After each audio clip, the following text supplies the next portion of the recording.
Oh, okay, sorry. I muted my You're mic. the one. Good job. Good job. I'm sorry. I muted my mic. Anyways, yeah, hi guys. Welcome to wait, what episode of the podcast is 10. this? I'm It's the going to- anniversary. the second month anniversary. Yeah. Yeah. I'm so disorganized right now. I'm sorry, but yeah. Hi, I'm the host for this week's podcast, Mummy Crow, and as usual, we have Meteor Falcon and Skyrus, aka Viper Crow. Yeah, with Sky's us back. today. Sky's back, everybody. Yeah, Sky's back! Skyrus, everybody. Yay! She's back from the dead. Hello. How was the trip to Down Under?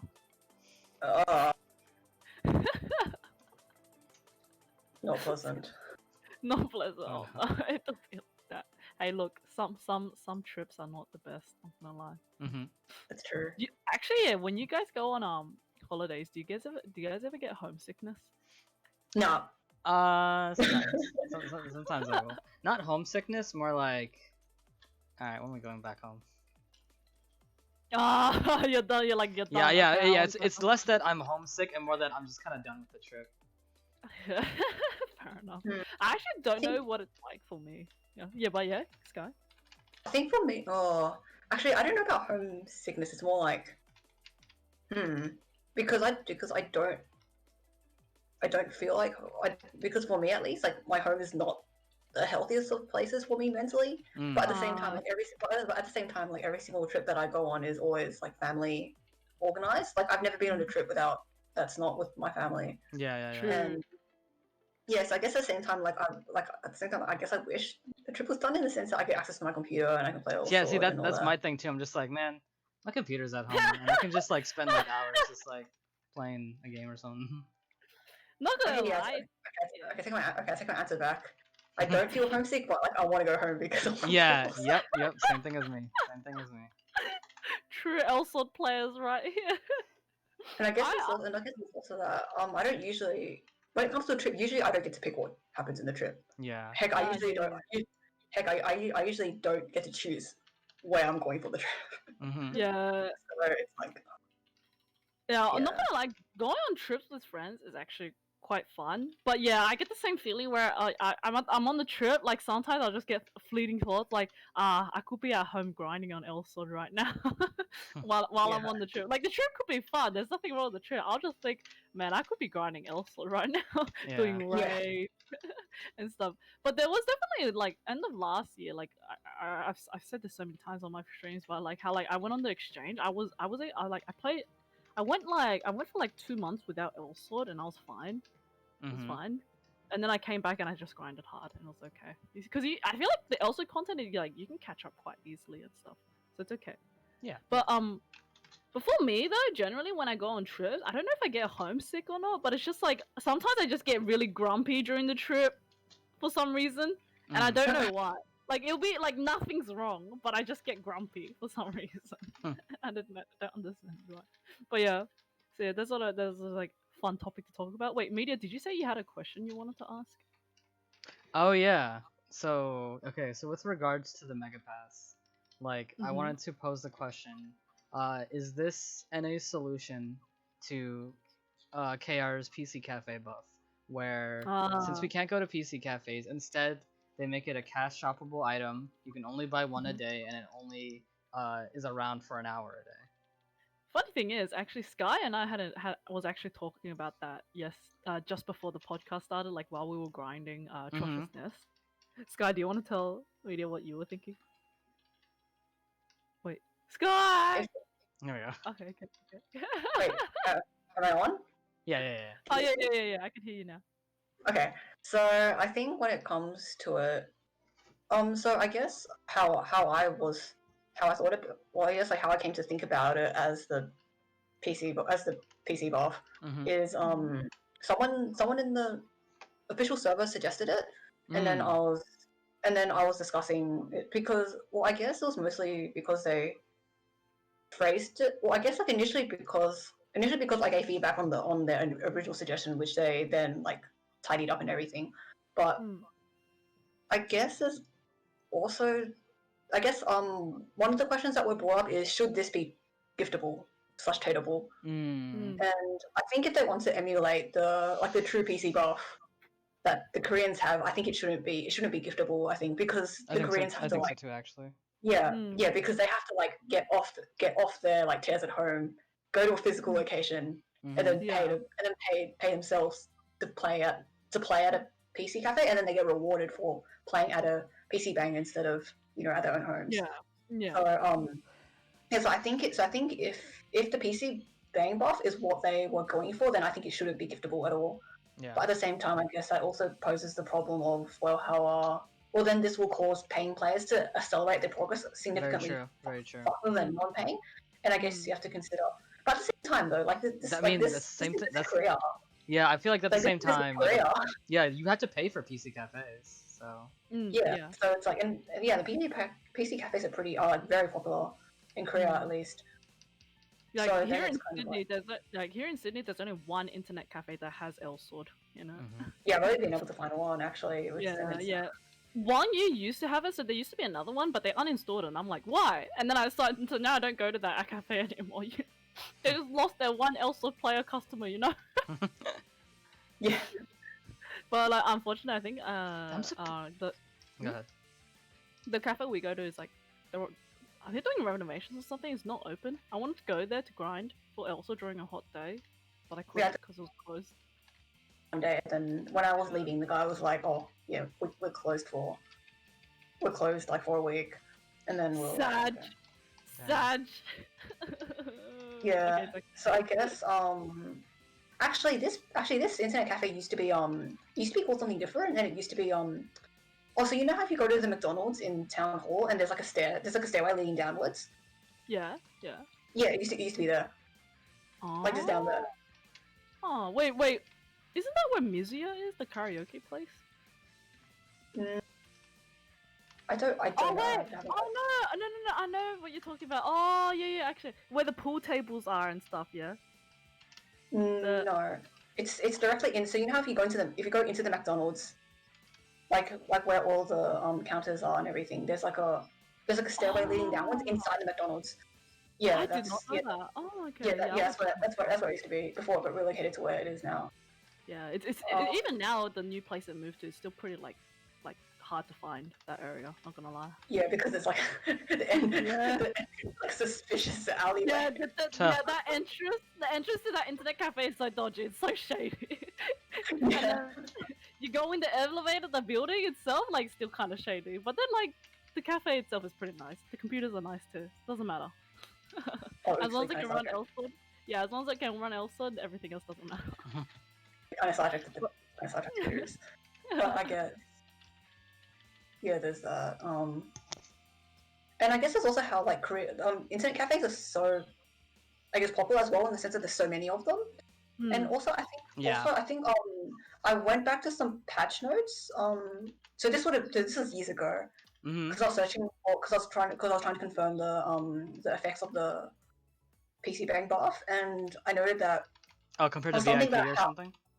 Yeah, I think so. Yeah, but it was something about how the benefits, well, not benefits, but like the PC bangs themselves have to.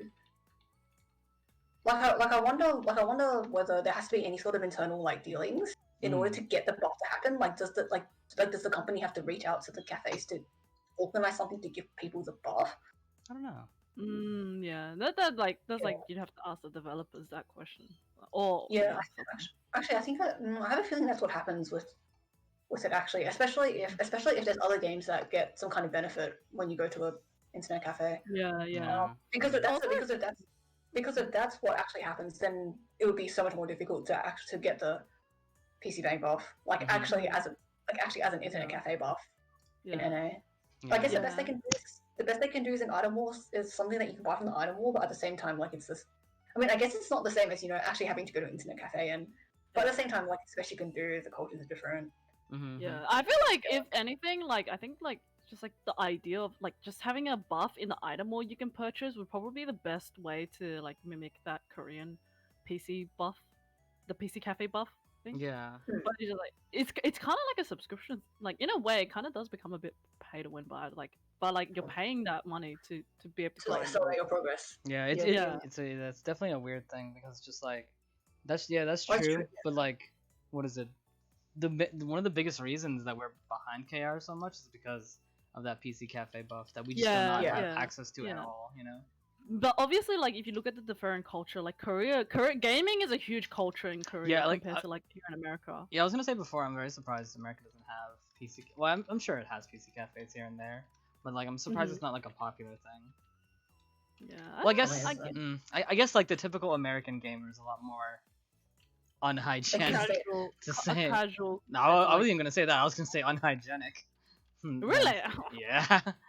I was about to Wait, say. wait, you haven't heard of it? Okay, because I know like because I follow the competitive Smash. I follow Yeah, competitive it's Smash. very prevalent in the Yeah, Smash and then community. yeah, and then they talk about like how like you go to these like sweaty venues with no air conditioning, and then players that haven't showered in days and Yeah, all that I kind of thought that was stuff. specifically for Smash Ultimate players. no, No, gamers. no, That's everyone. gamers in general in America. I mean, just yeah, America in general. So people I just don't know. Oh, not taking showers for days on end, not brushing their teeth days on end, etc. I etc. thought Korean players would do the same actually, but it's just because I mean, I I don't guess know. not. If I suppose not. If that because No. I can only think of that as being the reason because you think about the benefits like you get to go out of your house, you get these benefits and stuff like that. You get to meet people. I mean, maybe people just like saying to themselves in their own little PC caves. But if PC cafes, like if there was one for me within like a very fast radius or short radius, I would definitely go to it. 100%. Really? Oh, I thought internet cafe would be actually pretty common in America. You would think so, but they're not. No, it's very rare. Oh, that means like PC cafe are a bit more accessible in here in Australia then. Like, if Maybe. living in Sydney, yeah, because like Sydney, like for example, the suburb I live in, I'm gonna dox myself, I don't care. But I live in like, for example, I live in Cogra. Like I could just drive to like Herschel, it's a 10-minute drive away, and there's a PC cafe right there. Like there's so many over there actually that I could just choose from. Yeah, Or I I mean, could just because like I feel take a 30-minute trip to the city. Herschel's like, full of Asians actually, so I wonder whether it's Yeah. that. cause like, Yeah, that yeah, could be the demographic, like the Demographic, situation yeah. as well. but I was like, Yeah. I'm sure if I looked it up, I could find one like pretty close. Cause like, there's a lot of like close where I live. There's like a downtown place close to me. Like there's a lot of just activities to do. I'm sure there's one in there, but like it's not like advertised at all. No one really talks about it, kind of thing like that. You know. Like I have a lot of like friends who like are gamers and things like that and play games, but like that's never been a like you want to go to a PC cafe or something like that. I guess I don't know. Korea. Yeah, I think Korea's a pretty common thing. Like sometimes you like finish class and then you just go, "Hey, you want to go play at an internet cafe?" Yeah. And then it just yeah. I guess in that case, it also depends on your friend group then, in a way, and also just the I mean, I've just never heard about Americans doing that. That's my thing. Like okay, never Yeah. ever seen it on social media. Never seen it like joked about and like you know what I mean. Like never seen it joked about like on TV or anything like that. That's just not a thing we do really. Like, and I'm sure some Yeah. people do, and there's some places, but definitely not a popular thing. Interesting. Because I feel like video game culture is still pretty like popular here in Australia. I think, or it might just be because of the friend group I hang out with. Like we just play a lot of games. Maybe that's why. Well, But Maybe yeah. Americans are also like, very when to you go- themselves. I feel. Yeah. Like, Oh yeah. Playing video maybe. games at my house, and it's just like, oh, you gotta pay to go to this place. So why would I pay when I can just get on my PlayStation, Xbox, and play video games there? You know. I guess. I feel like at think the so. same time, I think that's also a case. I feel like isn't it in America? Wouldn't single player games be more popular than online games like MMOs and stuff? No, actually, it's the opposite. Multiplayer games. Oh, actually. Multiplayer games like PUBG, Fortnite, COD. People buy certain video games because they have multiplayer. Single player games are kind of Because I'm multi, yeah. yeah. People actually love multiplayer a lot. It's just Fair enough. people want to play it at their house. Fair. Yeah. It's like, I guess because yeah, they have to true. pay. Yeah. Actually, I wonder whether it's because in Korea you pay a little less than $1 for an hour there, and I mean in Australia it's more expensive than that. But I wonder. Yeah. I think it would be the same in America. Oh, man, that's the thing, right? Like I don't know any that I think Epi went to one kind of close. I'm not sure if it was PC Cafe, but he went to little hangout spot where like there were just a bunch of games people had. We were playing a bunch of games, people would hang out and stuff. But it was definitely not $1. Like, Okay. I say if I was like like Yeah.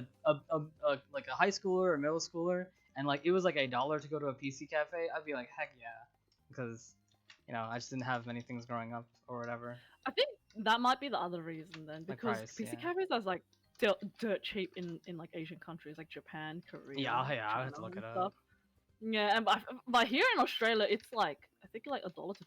Like it's like I don't know actually. Like how much is it So- in Australia for an hour? So I know like the cheapest load up price we can get at the one I frequent at is it's $50 for 35 for 50 Australian dollars for 35 hours.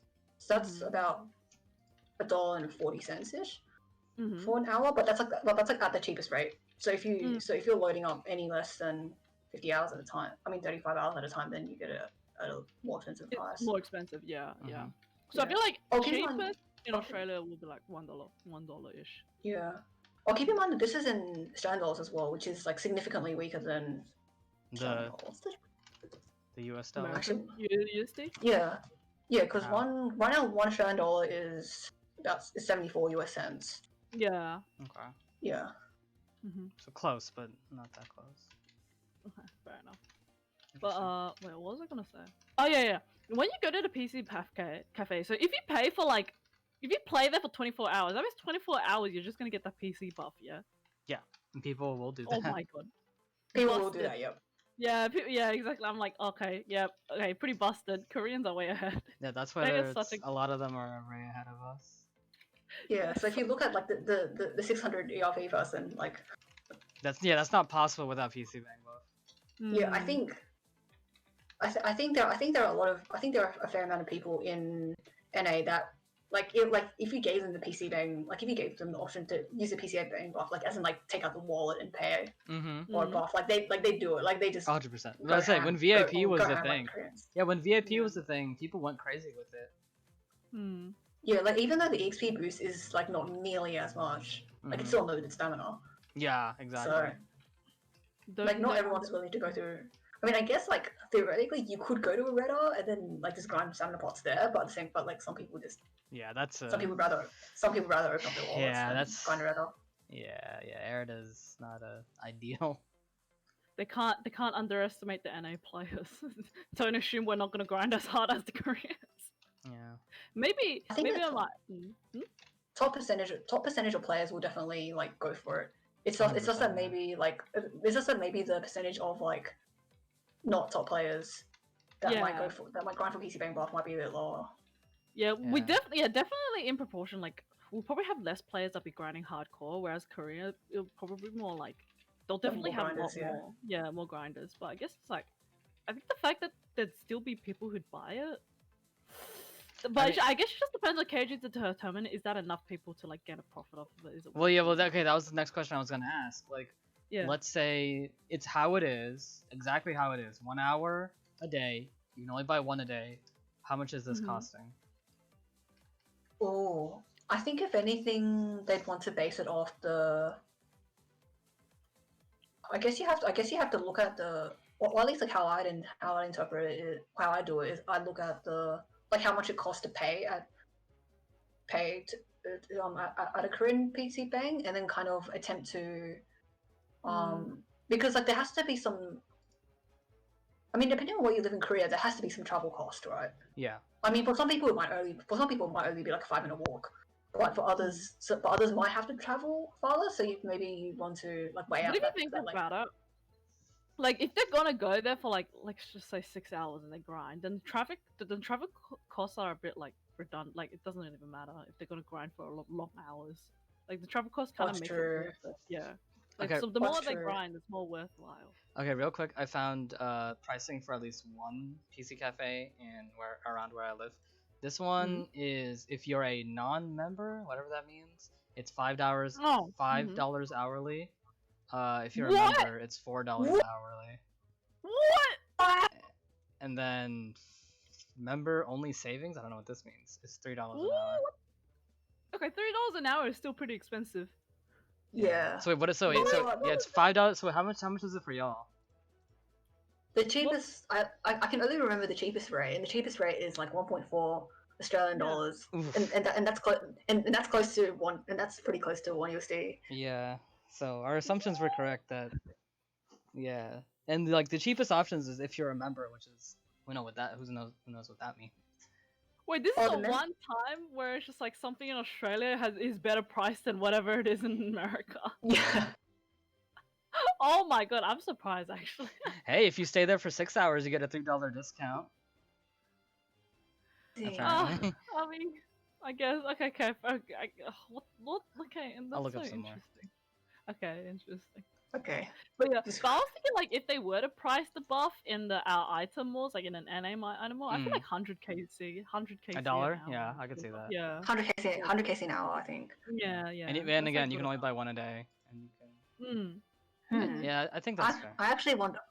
Mhm. I actually wonder whether we should allow people to buy more.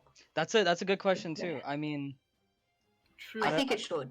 maybe. I mean, considering you can go, I mean, in Korea, you can go to an internet cafe and sit there for 24 hours and be comfortable. I mean, like, that wouldn't be good for your legs, but like. Well, the another factor that we need to include here is that one of the reasons they didn't like VIP was that they don't want Korean players going to another server. They want the Korean players to stay in their server. So. Oh, because they get benefits. Yeah. Cause so on the other side, Mega Pass is better because you get to stay home. You don't have to actually go to a PC cafe, you know. True. So I think that puts an issue on the idea of being able to buy multiple. Because then at that point, you know, Mega Pass could be better than PC Bang because you can stay at home and get the benefits. That is actually quite true. You know what? About something. Why would you like in terms of like thinking that Korean players could go to other servers if the Mega Pass gets implemented, say on an unlimited scale in other servers? Why would you think that is enough for Koreans to come to us? Yeah, you know what? I think at this point in the game, it probably isn't a worry. I definitely know that back when VIP was a thing, like it definitely was like a genuine worry that they had, and that's why the VIP wasn't around for long. Oh. But I think because I agree with you, because let's say for example ERP, right? Even if this is a thing now, people in Korea ERPs are so high that it just wouldn't be worth it, right? True. So I think, you know, again, another factor to consider is that are Korean players high enough ahead of us that if we get this benefit, it would not be enough to persuade them to come over here. But what about if it was like new Korean players, and that's they true just too. choose to play? I think just looking at the in-game economy is enough. Because the amount of ED they can grind in the game is like the same, if that makes any sense. So like the amount of ED that you can get from every dungeon is the same, but at the same time their prices are significantly lower because there's so many more ED sinks. So I guess it's kind of like if they were to grind the ED for something like say for example you want to grind for something, and you were going to do it via the 1 bill ad dungeon challenge, like you could do that. You can definitely just like the purchasing power of 1 billion ED in the Korean server is so much more than it is in NA. Okay. And there's also that the ED shop is a lot more expensive. Like they have a lot more in the ED shop than NA. Like most noticeably, they have Shed Bank in the ED shop. I think they have inventory expansion in the ED shop as well. I know for a fact they do because I've seen that before, and I've always been jealous. But yeah, it's just that the server also has so many benefits outside of. I mean, like we might have an edge in terms of PC bang buff if we get it in the item on an unlimited scale. But I think there's other factors that players should also consider. Oh, there's also the language barrier. That too. I mean, I don't know. Again, it was a fear to them for whatever reason. That's why they took it away from us. Oh. So I don't know personally. Like we can only assume and just watch how it goes. Because the major thing is we're gonna find out soon. Because this event's ending, and we're gonna see if we keep it, in the item mall, but have it paid now.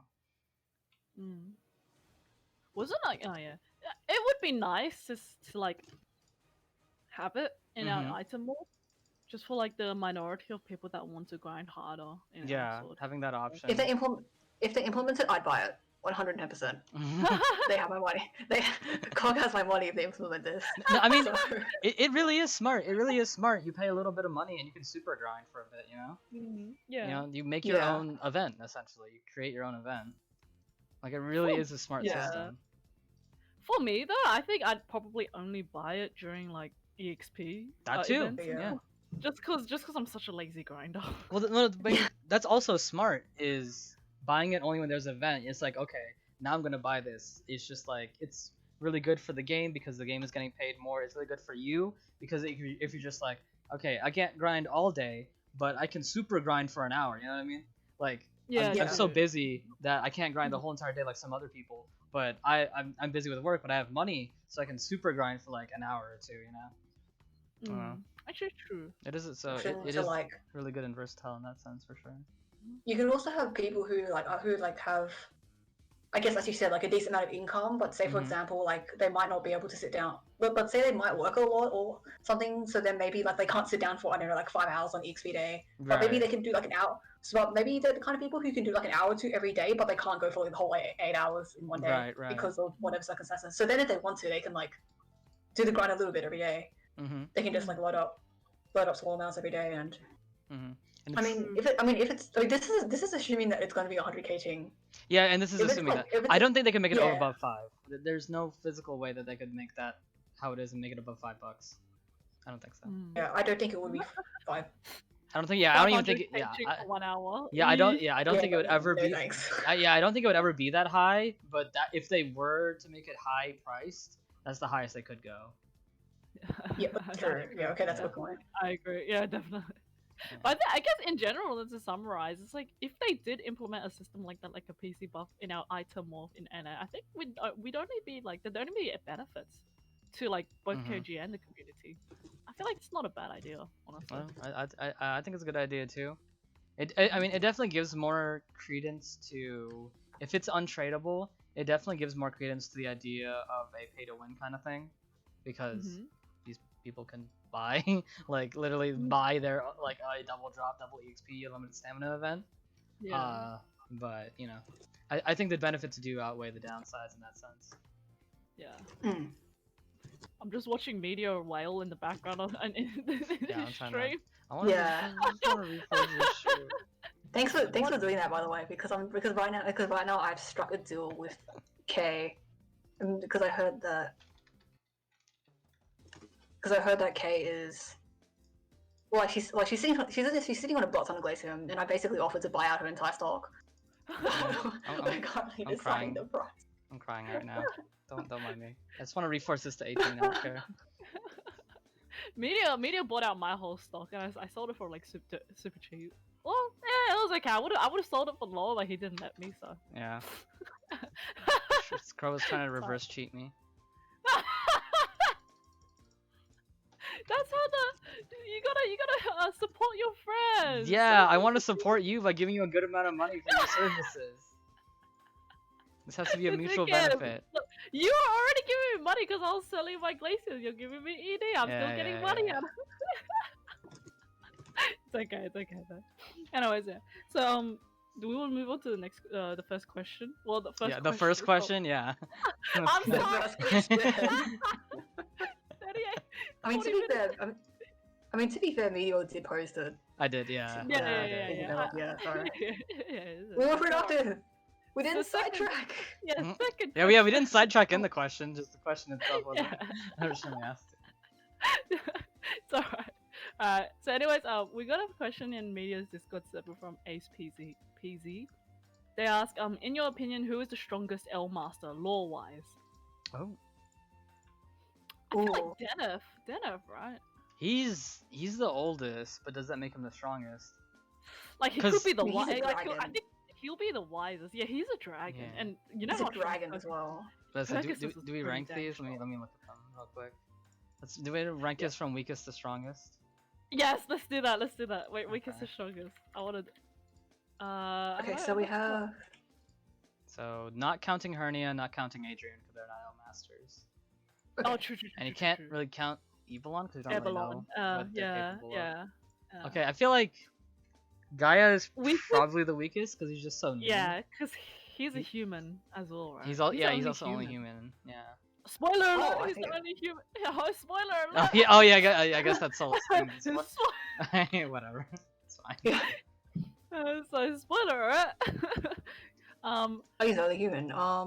Actually though, like since he seems to have actually it's the only reason why he's lived for a long time because he got stuck in sleep, and I assume that stopped him from aging, or is he actually like Wait, low-key immortal do you not because of? do you not know what the thing with Solus? Oh no, no, I'm no, not- no, no, she's I mean talking Gaia. about Gaia. Oh, Like, Gaia. Gaia. Gaia as a human. Like, did he just? Yeah. How old is? I mean, how old? Time? Wait, has he been alive for that long? Has he? I don't think he's been alive for that long. I Oh, think he's pretty yeah, young. I think He is- no, I'm not. No, I think he actually. I thought he was When pretty did young. his sister? Wait, because the other question is, because wasn't he awake when all the rest of the El Masters were asleep during Fell the? asleep. No, he fell asleep. No, all of them fell asleep. Yeah, all of them fell All of asleep them during fell El asleep. Reno. I think. Yeah, I think he was young, and then he fell asleep along with the rest of them when El Reno went to sleep. And Yeah, then, His yeah. aging Oh. froze when he fell. Yeah, I asleep? think maybe assume aging froze. I think. Oh, I see what you're saying now. okay. I think assume aging froze. maybe. Yeah. Dude, watch Koji throw a curveball in the future and be like, haha, he's not a human. We joked. We lied. Tuh. Fooled you there. I'm like, I'd be pretty pissed, not gonna lie. Don't lie. But, yeah, but I think, like, I think we can probably agree on that guy might be the weakest just because he's a human. Yeah. Yeah. And also I think because, like, I don't think his, like, whole concept as a master is focused on, like, attacking. I feel like he'd be more of a defensive type, considering how Earth is usually associated with. Like, I mean, yeah, he has a defensive attacks too, like his shield and Yeah, his titles. Yeah. so I feel mean, like I mean, because of that, yeah. Yeah. So I guess. Hmm. So Gaia for- bottom. Processing. Yeah, Gaia Okay. is Bruh. on the bottom. Okay.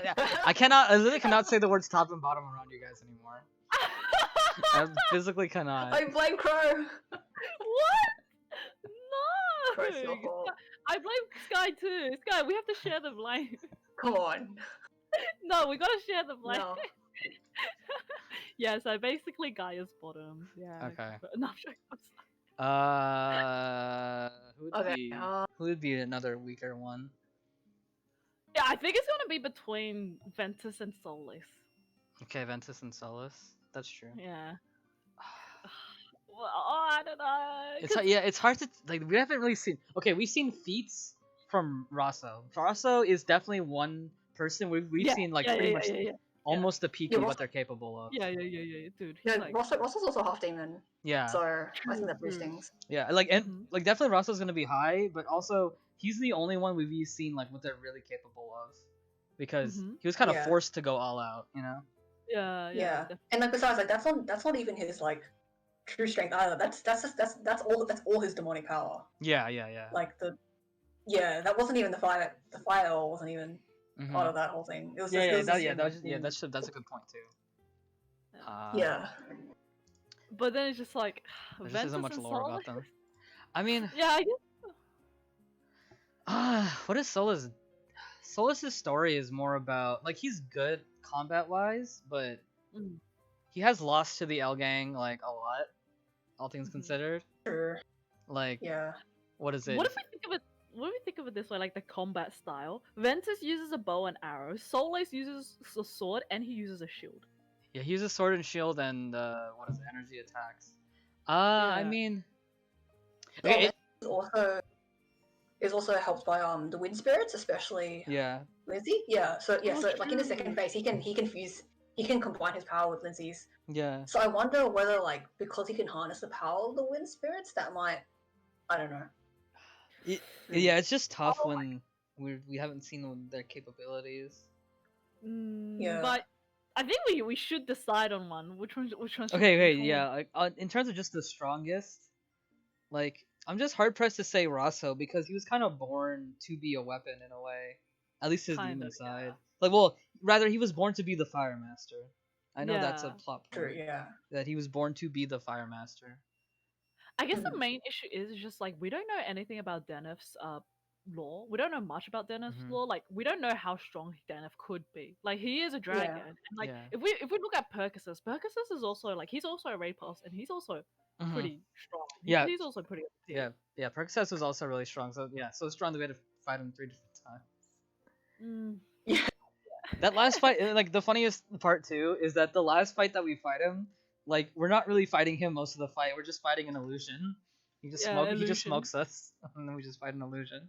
Saying, wow, there's a hot guy there we have to beat down. Yeah, pretty much. But I think technically with Glaive's help in like one of the Percussus raids, you do actually kind of defeat Percussus, right? Oh no, yeah, the last fight, he's pretty much dead.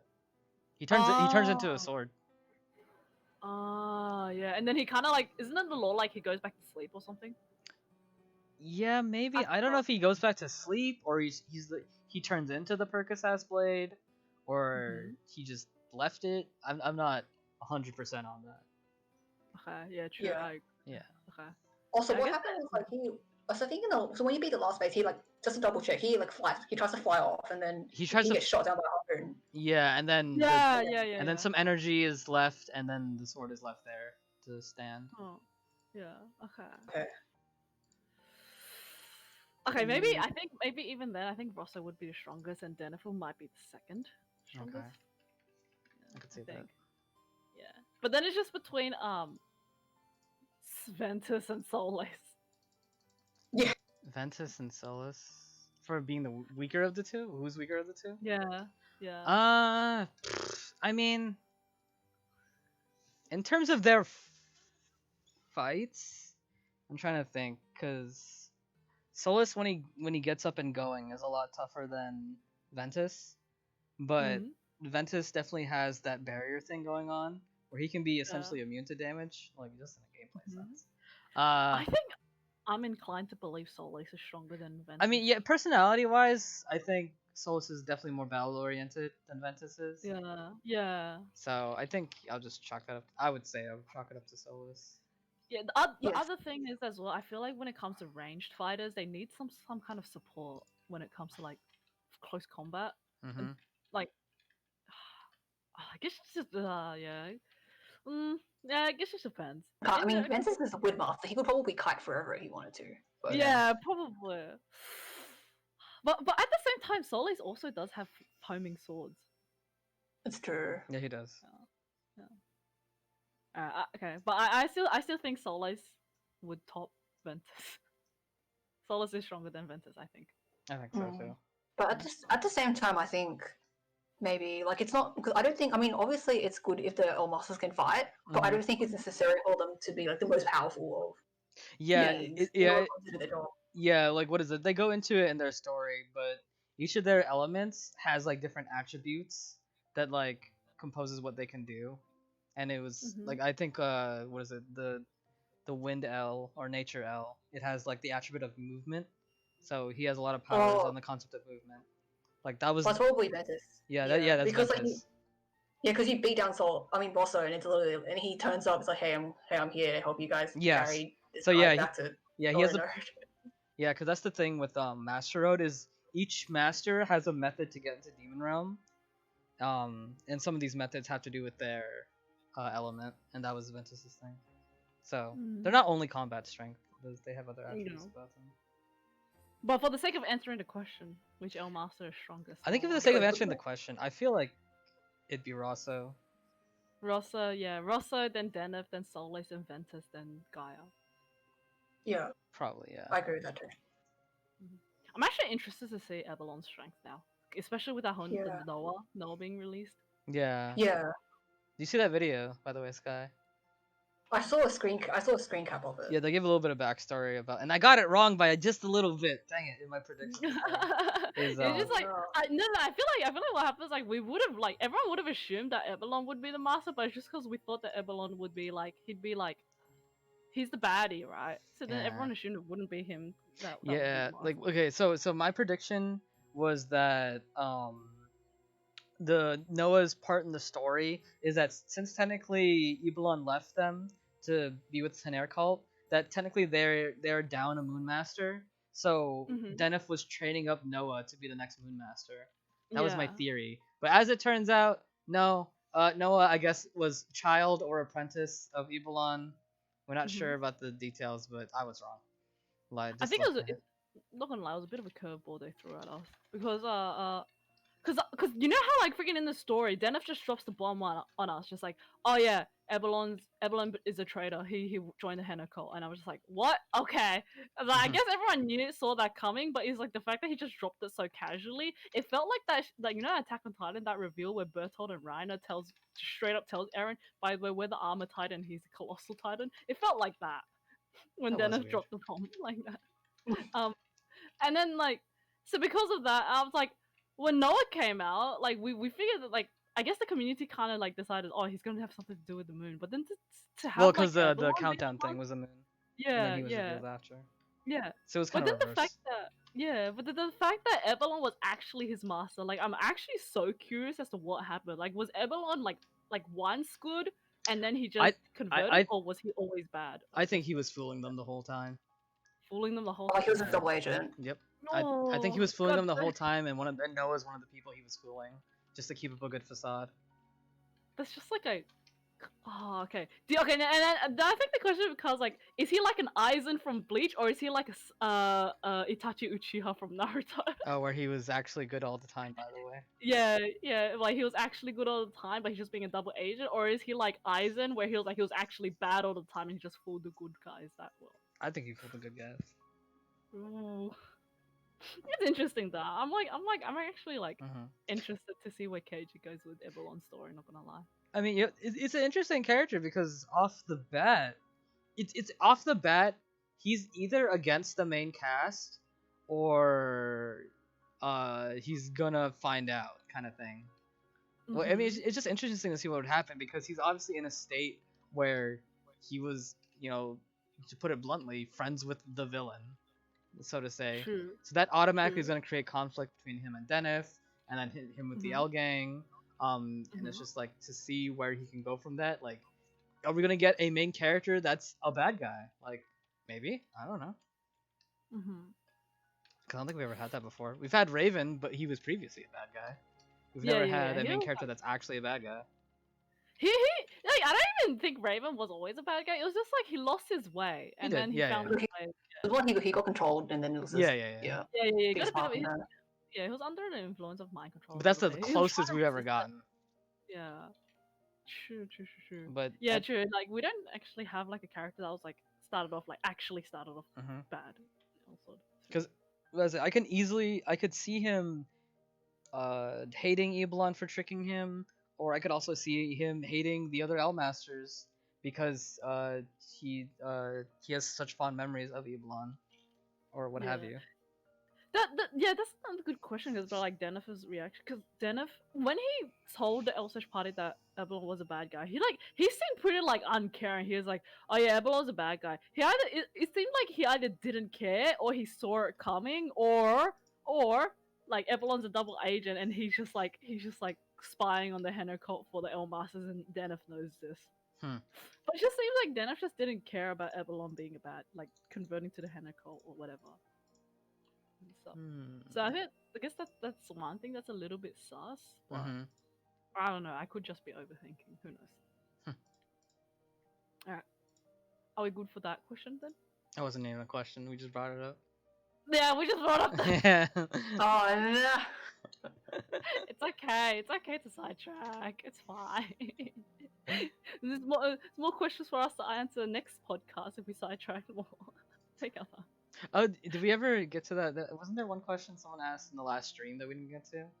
Oh yeah, Gabby asked a question from last stream that we didn't. I copy pasted it in the questions thing. Yeah, she like answered it just as we were ending the pod. Well, they asked it like just as we were ending the podcast. So I'll just go through it now. Yeah. If yourself from the future came through a portal to your room and slapped your screen. Wait, what? Wait, let me just understand this question first. Go ahead. I just copy pasted it straight.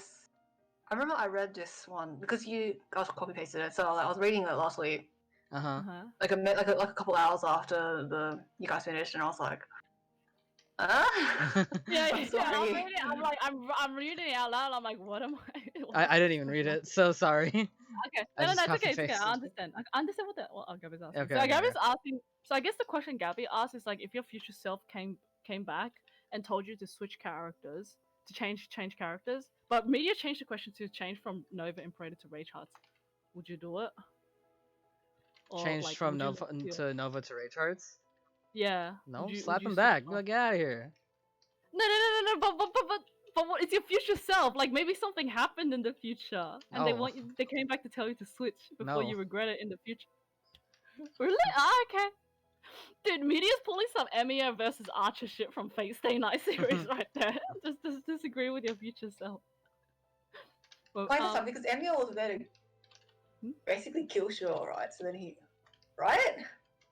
Yeah, but like, this is the same. It's the same question pretty much. It's like your future self is coming back to tell you to not main this character because you're gonna regret it in the future. Do you listen to your future self or do you continue maining the character you're maining right now? Okay, I would continue maining him. Okay, even I though don't you know, know. even though you know you're gonna regret it, you're gonna regret something in the future. Yeah, you know what? That's what life's a part of regrets too. Okay, understand. Fair. All Maybe right. something else different bad happens, or maybe the bad thing still happens. You know? Fair. What about Sky? What do you think? I think considering the regrets that I've had in the past and how much, because the thing is, like, whenever it comes to mistakes that I do and everything, it stays with me a lot. Like sometimes I'll just lie in bed and just think about literally everything I regret, Me Yeah. too. literally everything Yeah. I regret doing, and how like things would have been so much more different if I just done. I think it might be better if I just done it differently. I think I would at least like very seriously consider switching Mm-hmm. because if it's a regret that I can avoid having, then I think I would want it would be extremely tempting for me to take that at least if I can regret if I can have one less regret to worry about in the future. Yeah. I say it's Fair. Okay. and that question has no answer. You know, it's definitely up to you. Like that's the big thing. I'm just stubborn in that sense. With that specific thing. I feel like, yeah, I feel like in that regard, I think, cause for me personally as a person, I'm more like a person who lives in the moment, right? I don't really overthink too much about the future, and like so because of that, I feel like I would stick with Nova actually. Um, the only issue is I really enjoyed playing Rage Hearts, and it's just like it's very tempting to switch back. Because after I switched back from Rage Hearts to Nova, I had huge Rage Hearts withdrawals, and it's just like I even freaking had a dream about permanently maining Rage Hearts and how happy I was, and then I woke up from the dream and I'm like, I don't know, man. Like this was 2 nights ago or something like that. But I feel like even then, I'd probably still main Nova, and then when it does come to the time where I regret it, I think I'd take solace in the fact that, like what media said, um, something else could have something else like if I switched early, then I might have regretted something else. Yeah, like what media said. So I think I'll probably just comfort myself with that idea. Like you just whatever happens. Just let fate choose and stuff. Pretty much. That's pretty much what I think. That's my thought process behind that. But yeah, do you guys want to add anything else to that? Not really for me. Okay, Sky cut off. Nothing from me either. Okay. That's fine. All right. This is a question from Meteor. Do you ever think they will make Berthe an 8-man raid? Do you think they should? Will I think the Will Day is a confirmed no after they change Rosso to 6-man. Yeah, definitely. Should they? I honestly think yes. I think Really? changing from an 8-man to a 6-man is a bandage effect of bad connections and poor optimization that the game has, unfortunately. And it's something that they are either forced to do or feel like they're forced to do just to fix that issue. But in a raw gameplay sense, I think it is more beneficial for an 8-man raid. I think that's a very good number for a raid.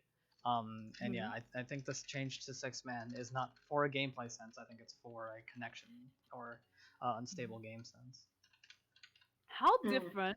How different do you think Birth Raid will become? Like if you had the 2 extra people. Do you think the Berthe Raid bombs will become significantly easier?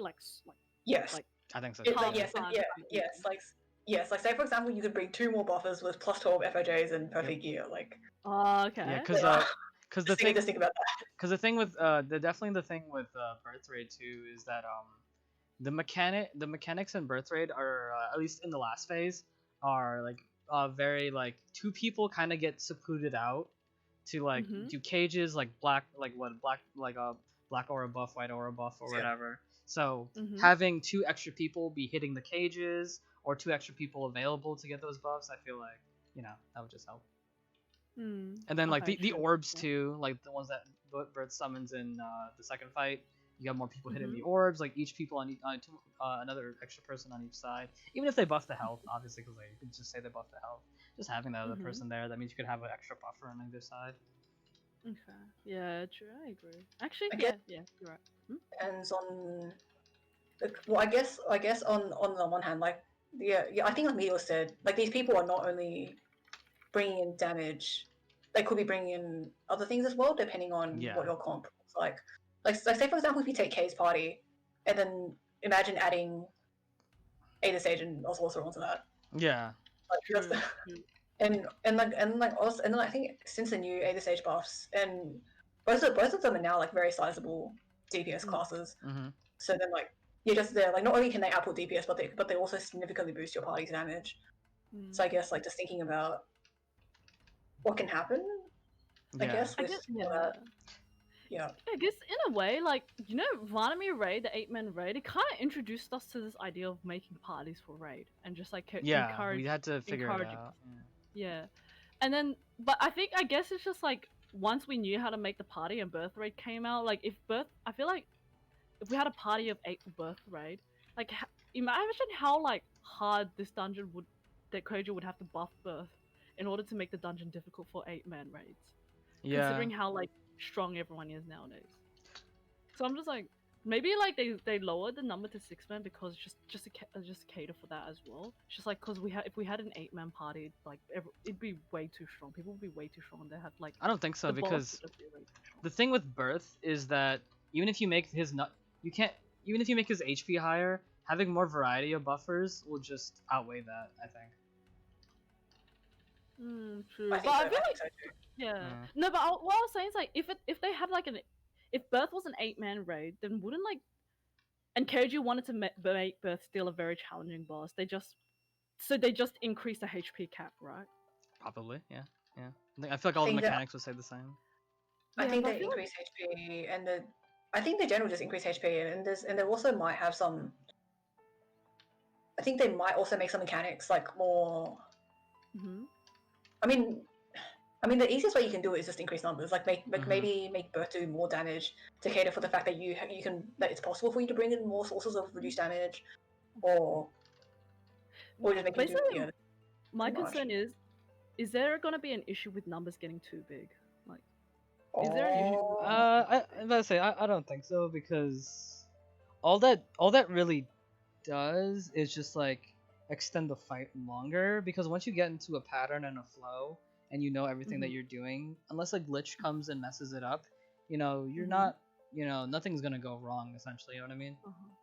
Yeah, but yeah, okay. So basically the issue is because my brother brought up this point about Elsword, even though he like, I don't know if like how accurate it is, but he said how like one issue with Elsword, and especially when it comes to Elsword balancing, is just that the numbers are so big that it's kind of hard to work with when you're trying to balance the game out. Like because the numbers are so big, it's like hard to balance it, especially between PvP and PvE content because of large numbers.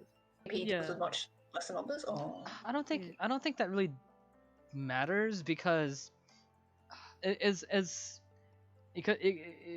it's if it's balanced around that idea, like the numbers themselves won't really matter. If like 1 million, like if how do I say this in a way that makes sense? So 1 damage a second to 100 HP, right? So if that versus if you add 2 more zeros to both those numbers, it's gonna stay at the same rate. You know what I mean? So even if they made the numbers smaller, the rate at which those numbers are affecting each other won't change at all. So I think that's kind of irrelevant. Like, I guess there just happens to be big numbers. Okay, in that case, I guess the issue would just be balancing between PvE and PvP. So you say it's still irrelevant even then? Like, yeah, because I think numbers are numbers. If like I said before, like if Elsword had big numbers or Elsword had small numbers, the amount of time in gameplay, if they were the same anyway, it's irrelevant. You know what I mean? Okay. Yeah, kind. Yeah. I think I get what you mean. Okay, let me say maybe in a better example. So if a boss fight, let's say in Berthe Raid takes 25 minutes, right? So no matter what, even if the numbers are big and the numbers are small, it always takes 25 minutes. Then the numbers don't matter. Yeah. Yeah. But I'm just like thinking like in consideration to like when it comes to balancing between PvP and PvE, like these numbers. What happens to these numbers between when you're going from PvE to PvP? Yeah, I mean the thing is there are separate tooltips, and I think they should make better use. Yeah. Well, not better use, but more like they can make use of separate tooltips. And I think that's exactly why that's what they had to do. Yeah, for sure. But then there's also the other question, just like, you know, Violet Gear? How Violet Gear would also be pretty viable in dungeons. It's not bad. Like, if you buff, so how does Violet Gear work? Like, if it just HP. In Violet Gear in PvP, it just gives HP, right? Yeah, its best benefit is giving HP. I think it gives like some speed as well. I can't remember the top of my head. Wait, it is the attack speed passive on the bottom, yeah. Yeah. It has attack speed passive on the bottom. Pretty much what you would want for PvP. I mean, like it's fine. It's fine in PvE because the adaptation from the entire set just kind of carries the set, so it'll be fine. It's obviously not better DPS than the other sets, but DPS is just very important in the game. That's why most people go for that. No, I guess it's just like for example, you know how like for example, if Violet gives HP, and in PvE you'd have more HP than compared to PvP, right? Yeah. Does the HP in Violet Gear, like when you go into PvP with Violet Gear, do you get less HP from that gear? Are you talking about PvP modifiers? Yeah, are there modifiers for the HP? Yes, you have significantly higher HP, I think, in PvP. I think that's how it is. Before you had pretty much what you would have in game, and then that was like the one-shot meta. Everything would one-shot you. That's when Harpoon Spear was one-shotting. That's I believe someone can correct me if I'm wrong, but I believe that's when Harpoon Spear was one-shotting. Sharp Fall was one-shotting. Dread Chase was one-shotting. All these things were one-shotting. Everything was one-shotting so hard that they had to be like, okay, we're buffing HP, and then so they buffed HP and PvP. Oh, okay. Yeah. Honestly, I feel like this question is too complex for me to think about. Yeah. So I can't really add much. That's okay.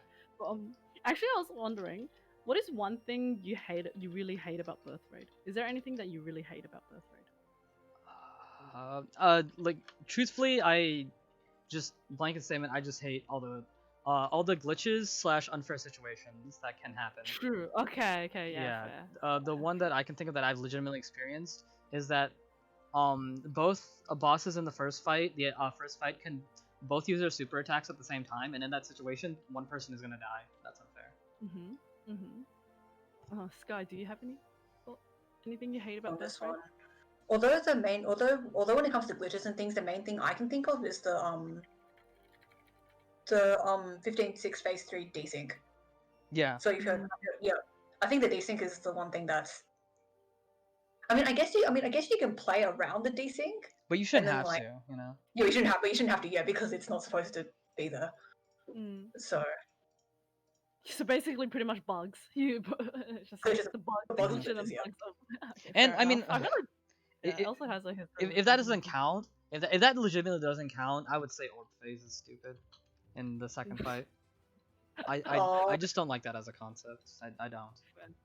It's also hit count. I mean, it's nice that it's not. Is it hit count? But wait. I didn't know that. It's hit count. Oh, yeah, that's why if you watch if you see Shima's videos on Case Party doing it, you'll notice that whatever side Quad goes to, like that side gets finished significantly faster than everyone else. Yeah, they're not going to be done quite as useful. I mean, okay. Because there's a meme that CS DPS is not that great compared to a lot of classes. Yeah. But at the same time, like. Yeah, that moment. Yeah. Okay, see, that's cool. Memes. Okay. Then I kind of take that back then. If because I thought it was damage based. No, it's hit count based. Okay, if So- it's hit count based. Okay, but okay. Then I would say that the fact that you're force split, then that bothers me.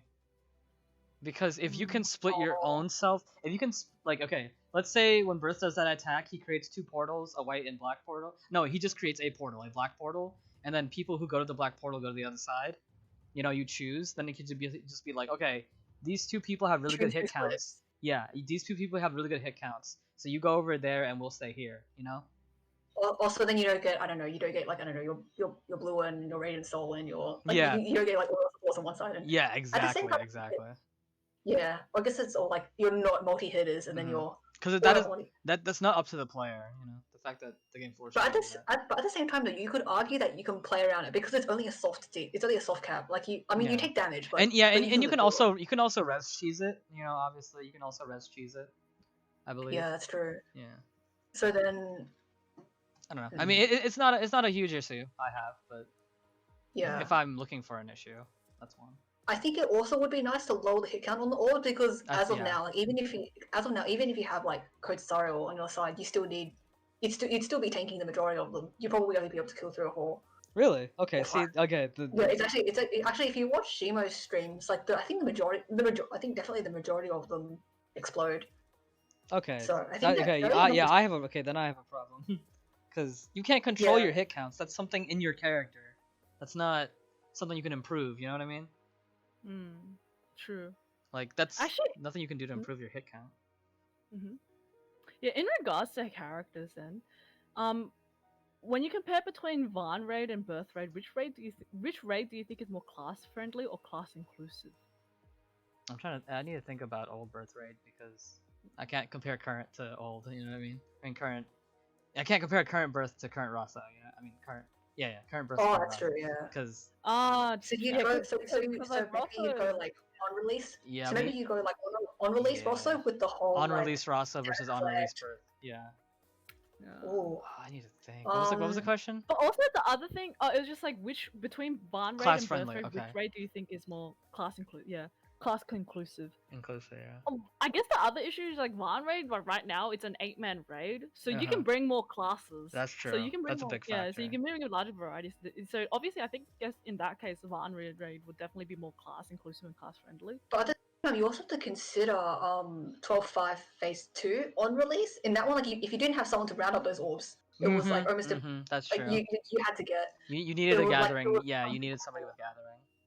Yeah, so the best person to do the job, and it had to be a push. You can't use black hole. So true. Okay. So you need like.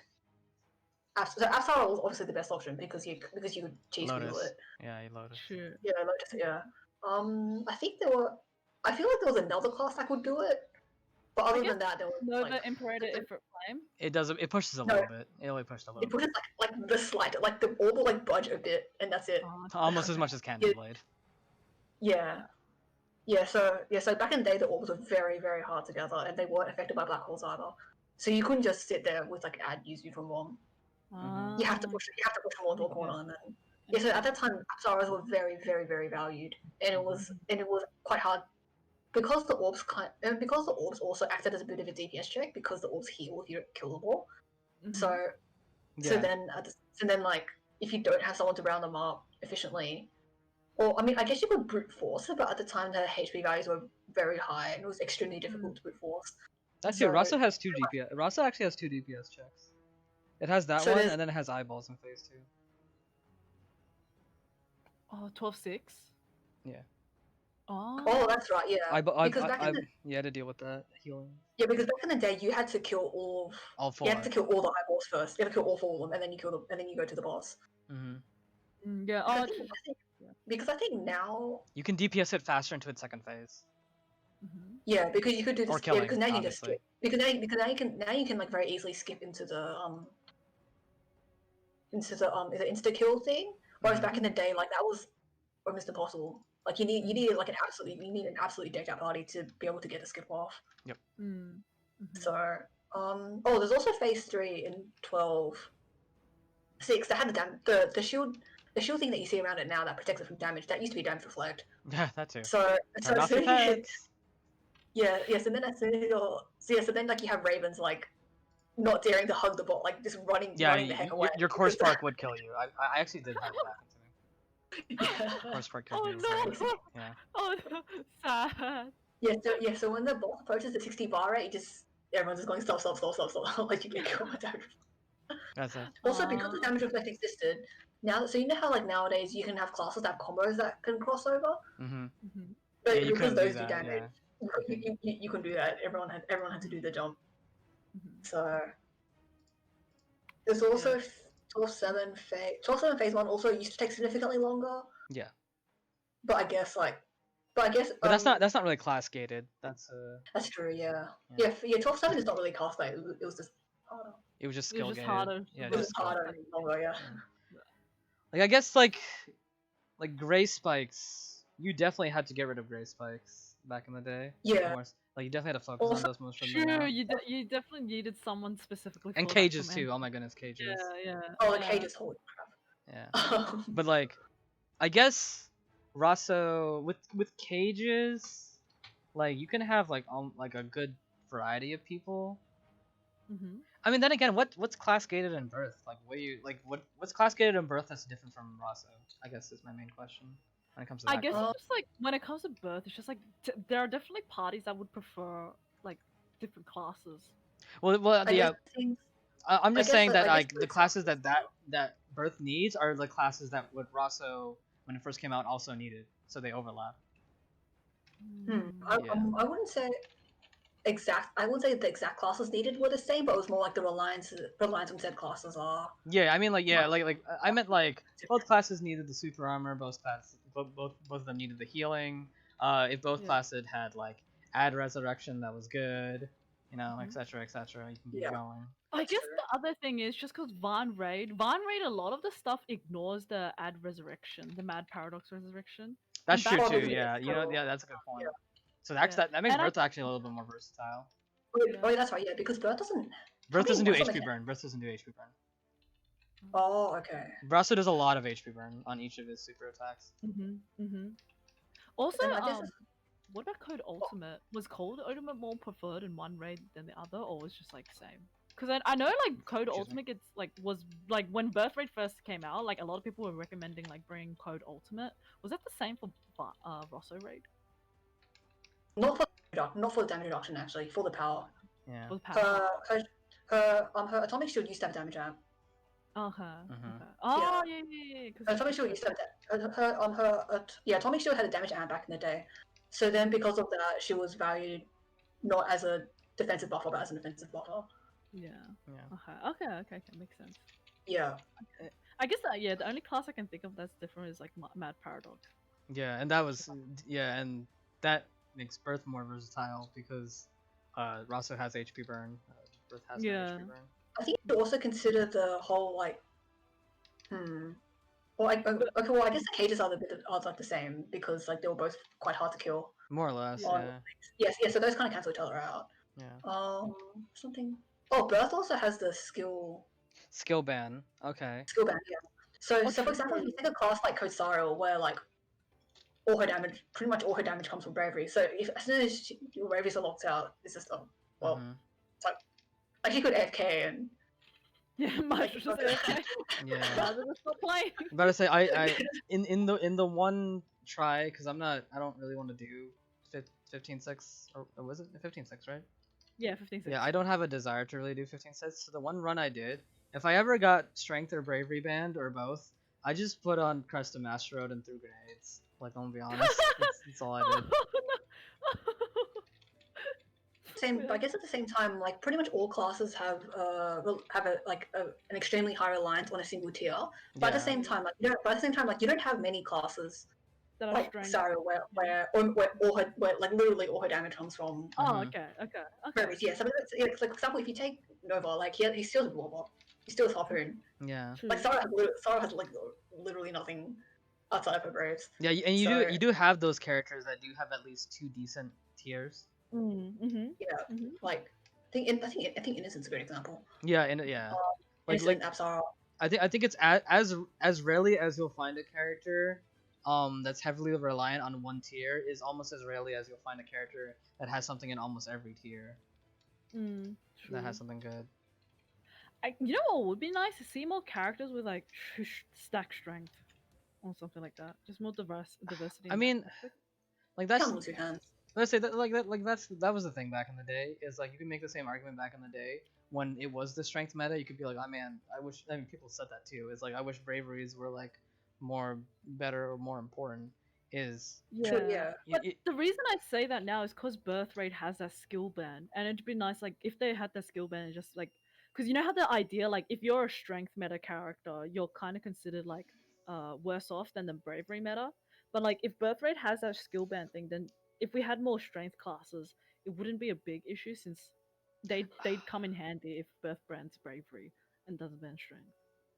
I I don't mean, particularly think strength classes today aren't as can't do as much damage as bravery. It just happens that all the damage is on a specific kind of skill, and if anything, it's better for them. Like it's less resource intensive for them because they only have to yeah. spend like say 200 MP for something that would cost 300 for the rest of the cast. So, so I guess in the sense it's less about. But I guess in the sense like back in the day when skill bans, when I say Bert didn't exist and skill bans weren't a concept at endgame, I'd say that the whole like strength focus, bravery focus doesn't really matter because the end result is the same. They still deal similar. They still deal similar amounts of damage. And if anything, like they just build strength because their braveries aren't as good. Yeah. Yeah. But I think now that skill bans are a thing, I think those classes can come a lot in handy. Though how much of an influence they have is a bit. Yeah, I don't So I think. guess Yeah, I don't think the skill tier, like, what is it? The leverage between them is that as important as other things. You know what I mean? Like, that's true. Yeah. like that's like that might be a little bit of a factor, but are they super armor? Are they healer? Can they resurrect us? Are they DPS? Yeah. Is a lot more Yeah, of an like that's important yeah, question. yeah, that's going to help you a lot significantly more in clearing up. Whereas like it's more. Whereas if you're going for a speed run, then yeah, you could worry about that. But like if you're just Yeah. going to clear, then True. I guess Yeah. what like beggars can't be choosers. Yeah, I guess. yeah. I think in that sense, I think gear has more of a credence than Yeah. So, yeah. class. Yeah, Okay. seals here does. Then I guess like if we had to summarize our thoughts, would you guys say Vine raid or Birth raid? Which raid is more friendly and class inclusive? I think it just has to be Rosso just because you have those 2 extra people. Really? Oh, okay. Yeah. And if that's not a factor, then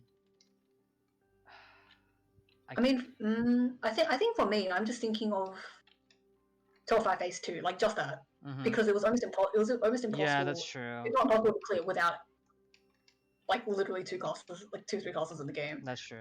Yeah. Okay. Yeah.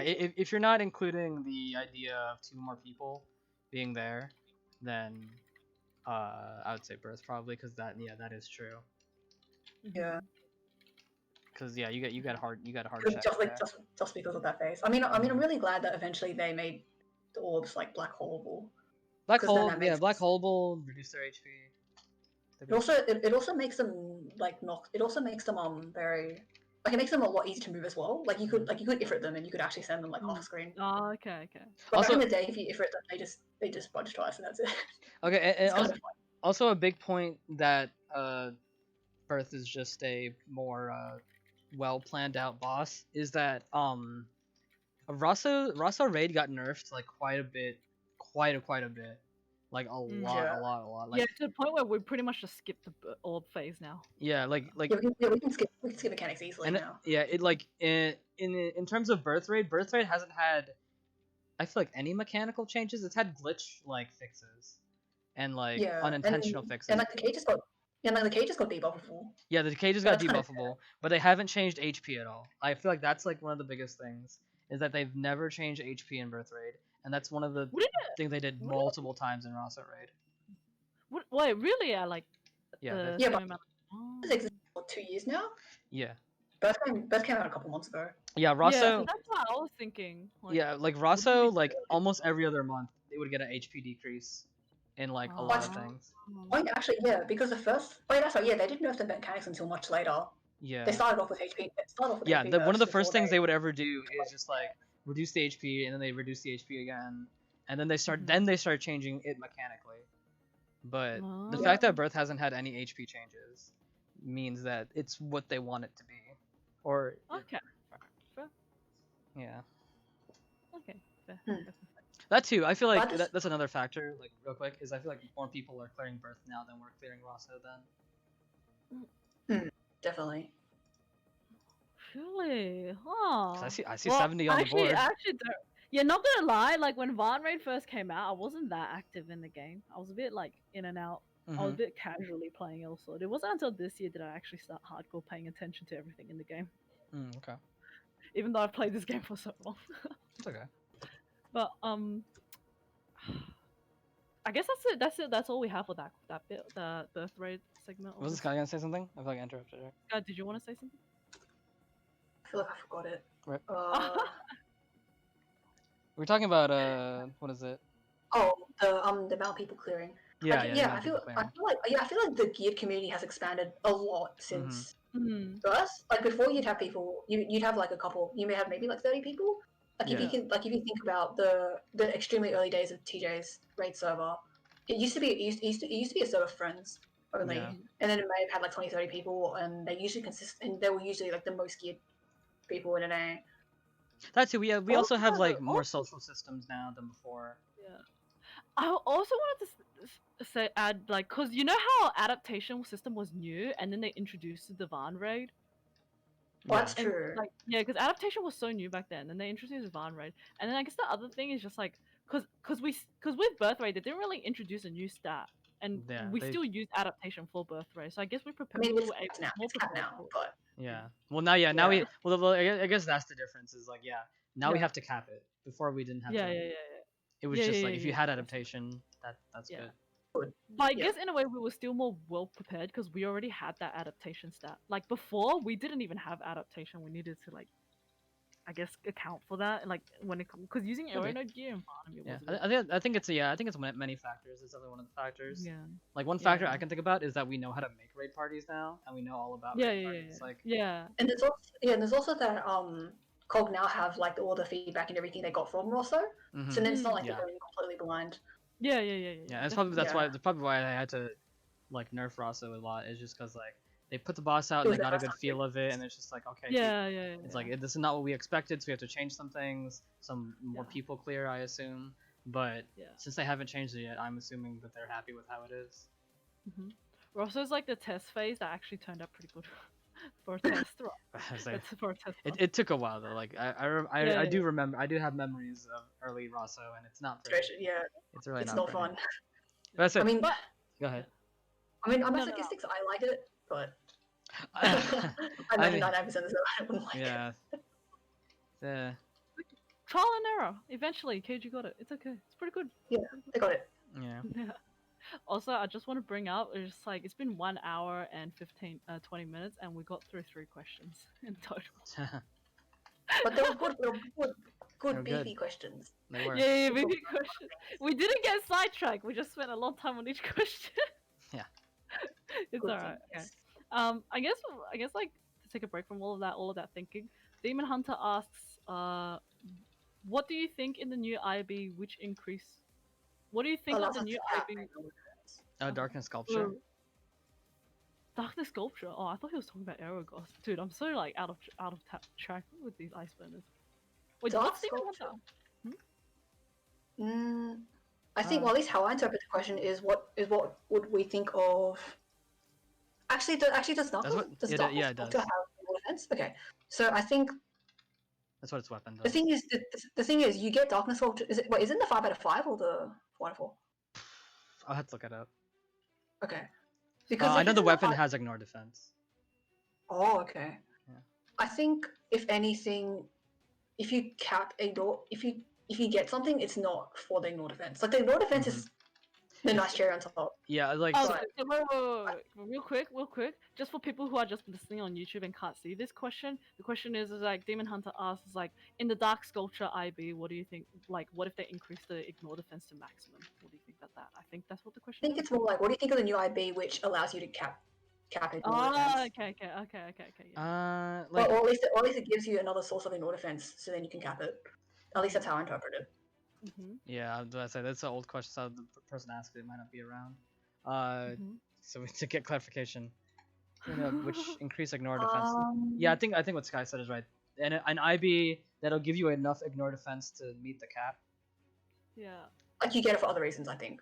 So Not okay, for, yeah. not So for, not if it's the cherry on top. I yeah, think. yeah. I think my thing with ignore defense is it's uh it's it's not the best stat because okay, it depends. It's very a situational stat. If you can wind orb a boss, that's 45% defense reduction, and so you're not getting much of a benefit of your ignore defense. But if the boss is immune to debuffs, if they have hyper armor, if they're hyper armor a lot, then it gives you a little bit more benefit. Mm. And That's it also true. depends how high their defense is, obviously. Mm-hmm. Yeah. So it's a very situational stat. Like in Berthe Raid, for example, like it'll be a lot more effective because they hyper armor a lot. Certain bosses are just in hyper armor permanently. So in those instances, yeah, ignore defense is pretty nice. What about Ignore like? defense I wonder how ignore defense from equipment interacts with ignore defense from like class passives, because I think Oz has a passive that like on a like Yeah, on like yeah, spawn yeah, has like RNG 100% ignore defense. So like how well I guess Oz is 100%, but like say you have another class that ignores defense, like how does that interact with? I mean, I could ask that quickly in other places, but like I don't. But I mean, like that topic's never really interested me because NI doesn't have any ignore defense, so it's not relevant Also, really to me. quick, if I say really quick, okay, in the idea that one ice burner would give you enough ignore defense to reach the maximum, that's just broken because I think the max isn't the maximum like 45. 20. It's 20. 20. Okay, 20. that would be absolutely broken, but that's not what Darkness Sculpture is. Cause I just looked it up. The only defense ignore that it has is 5% on the weapon. Mm. Oh, okay. Actually, does the weapon have any other stats, or is it just ignore defense? It's only ignore defense. It has 200 physical and magical. That's whatever. Okay, yeah, that's common on. Yeah, all, and it also has an on-hit effect for 5 seconds. 10% Phys Mag ignore.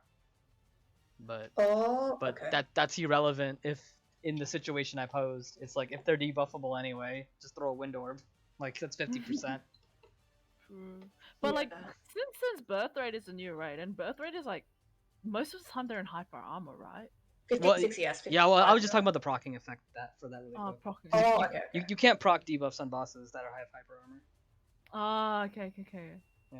So you would get the 5% from the weapon. Like, okay, the 5% ignore defense versus the 7 realms effect of 5% polarize. Yeah. I actually don't know. I think what would do more is dependent on what stats you already have. Yeah. Sure, yeah. I guess the other comparison is to compare Dark Sculpture to Elrogos, because I heard Elrogos is also a pretty good ice burner set, but it's just like we don't The know only much good, about it. it's not that good. Oh, okay. The only good Oh, thing really? its best thing is a set effect that it has is really good, but on its own, like the weapon effect is ASD 3. 3%. Yeah, ASD 3, and like the 5-piece is a standard thing. Its best effect is its 2-piece weapon accessory effect, which is when using any skill, 100% chance to reset its cooldown. So you get a free skill every 30 seconds, which is absolutely broken. And that's only a 2-piece effect. Yeah, that's only a 2-piece effect. Yeah, because of that, a lot of people were saying Elrogos could be as good as 7 Realms. Do you think that's a bit of a push? I mean, like, its armor set is just up to standard, and its weapon is not as good as 7 Realms, so I don't think it directly replaces it. What I think people would do instead is just find a way to fit that 2-piece into their build. It's just 2 pieces. You can probably fit that in somewhere. Hold on, give me a sec. Same ringtone as my phone. I have Persona as my ringtone. But yeah, like what is it? A free skill every 30 seconds is absolutely amazing. It makes Cerulean better. I mean, it just makes everybody better, but it also especially makes Cerulean better because it just helps your Cerulean proccing because you want to be spamming one skill all the time in Ceruleans. What is it? Like the potentially bad thing is if you don't have a good feel for time, if there's not a debuff icon or something like that that like tells you when the 30 seconds are over, like maybe you might accidentally use a buffing skill. Like for Nova, like what if you use Bursting Blade twice or Bursting Blade gets the reset? You know, just you have to be a little bit more cognizant. But if you're True. utilizing it at max potential, a 2-piece effect that gives you a free skill every 30 seconds is absolutely amazing. Okay. I agree, actually. But yeah, the other effects are whatever. True. Yeah. Actually, I was gonna ask, like, maybe I'll ask this. I was gonna ask, like, do you plan on buying the future IVs, like the Elrigos and Dark Sculpture? Dark sculpture weapon is very, very desirable. 5% ignore is a lot when you think about Berthe Raid, but I don't know if it's if it's so much more than the 5% polarize in comparison with Berthe Raid. You know, dependent on how much ignore defense I have now. So I'm not sure. Like maybe I would get the weapon, but that's about like the best I can say. Do you ever get ice burners just for aesthetic reasons? Not really, because I just so happen to be lucky that the one I did get first, no, you know what? I take that back. Yes, but it hasn't happened often. Okay. The one time it happened was MK2, but back when MK2 came out, it didn't matter what ice burner you had. If you had an ice burner, it was good. And then ice burners start to get power crept by actual good stats. Yeah. Yeah. And at that point, what I desired was anything? Did anything come before? Stats? Yeah. It was just like the ones that I liked had the good stats anyway. Black Mass, amazing stats. Okay. 7 rounds, amazing stats. Yeah. Cause I guess the only difference is just like Elrigos. I feel like Elrigos looks pretty cool, and I kind of want to get it for the aesthetics. But, oh, you know what? I take it back again. I did it for Brilliant Night. Okay. Brilliant Night. Oh, Brilliant Night. Brilliant Night stats weren't that bad though. Yeah, they were fine. They just were worse than 7 rounds. I knew that was coming next. Yeah, not gonna lie. Yeah, I think I did the same thing. Brilliant Night, I kind of just got it for the aesthetics. I was actually contemplating not getting 7 realms just because I like Brilliant Night looks more, and Brilliant Night wasn't that bad, like the stats. Yeah, that's fine. But then I caved and I wanted to get stats anyway. But I guess this is like the same question for Elrigos. Would you get it for the looks, not for the stats? I ain't the biggest on the looks, so it's cool. But you know, I ain't the biggest on it, so yeah. Specifically in that example, I wouldn't, but I have because Brilliant Night. Okay, fair enough. And at the same time, like, even though I get ice burners for their looks, in the end I still change, and I got Hammer Arctic Officer. Now I always use Hammer Arctic Officer. I haven't changed it for a while. So, because you pick one outfit you like, you stick with that outfit. Yeah. Okay, I don't know if I should. Oh no, I'll just ask the questions again when Sky comes back later and stuff. Okay. Also, you fall into so many holes when you're like, you know how like on stream you did that prediction thing where how many times you're gonna fall into the hole. Yeah. I was watching you run the glacial land the whole time, and the amount of times you fell into the hole. I'm like, imagine if this was. Oh yeah. I mean, I was definitely paying. I was definitely caring more when I was doing that prediction thing than I am now. No, all those crows, I could have got it. Okay. Wait, have we asked this? Have I asked this one? Have we gone through this question before? Favorite VC and I meta. Oh man, I feel like we need Sky there for that. Yeah, I feel like okay. I'll leave this for when Sky comes. Oh wait. Well, Sky really quick. Also mentioned that the 505 has cooldown reduction. Oh, does it? That's true. Yeah. A 505 has cooldown. That's actually really important. Yeah, you know what? That's an important point. 505 has cooldown reduction compared to Darkness Sculpture is Fizz Match, and I think 7 Realms also has Fizz Match. Yeah. Oh wait, which one has a 5% cooldown reduction? Eligos. That's actually a good point. Yeah, Eligos has cooldown reduction 5%. Compared to 7 Realms 5% and Darkness Sculptor's 5% Fizz Mag. Does that change your opinion on the set now? Would you get? Do you think the stats are pretty good? I don't know. I don't think it's that much worth the investment for me. You know, like, yeah, I don't think it's that much worth the investment. Okay, fair enough. Demon Hunter says, I don't doubt if Crow went overboard and got 4 Elgos sets. Nah, I'm not that big of a whale. Yeah, I'm not that big of a whale. Like, yeah, I wouldn't like. Yeah, what would I use those 4 sets for? Like, Yeah, the other what 3. the heck? Sell it? Sell it probably? I mean, how the heck did you Nah. get it without spending money? Like, that's more impressive. The fact that you got 4 sets somehow without buying any pieces. Yeah, I don't think I would. Oh, I'm still thinking about Like, it. you It don't even looks play that many cool. alts. Yeah. I'm like if I think of it aesthetically, right? For aesthetic reasons, I don't know. It looks good, but I feel like it'll just be an impulse buy if I bought the whole set. Because then I feel like I still use Hammer Arctic Officer on my Raven. Mm. Also, yes, The what ED Liberty drop. just said, ED and SD is absolutely outrageous. Yep. Yeah. I think in a ad dungeon as well. It's pretty good. Getting the ED you get from ad dungeon during drop. Well, Like, drop SDs also event. has Drop event. barriers. Barriers also sell really fun. Oh, okay. Yeah. Okay. So everybody wants barriers for EXP medals or the title.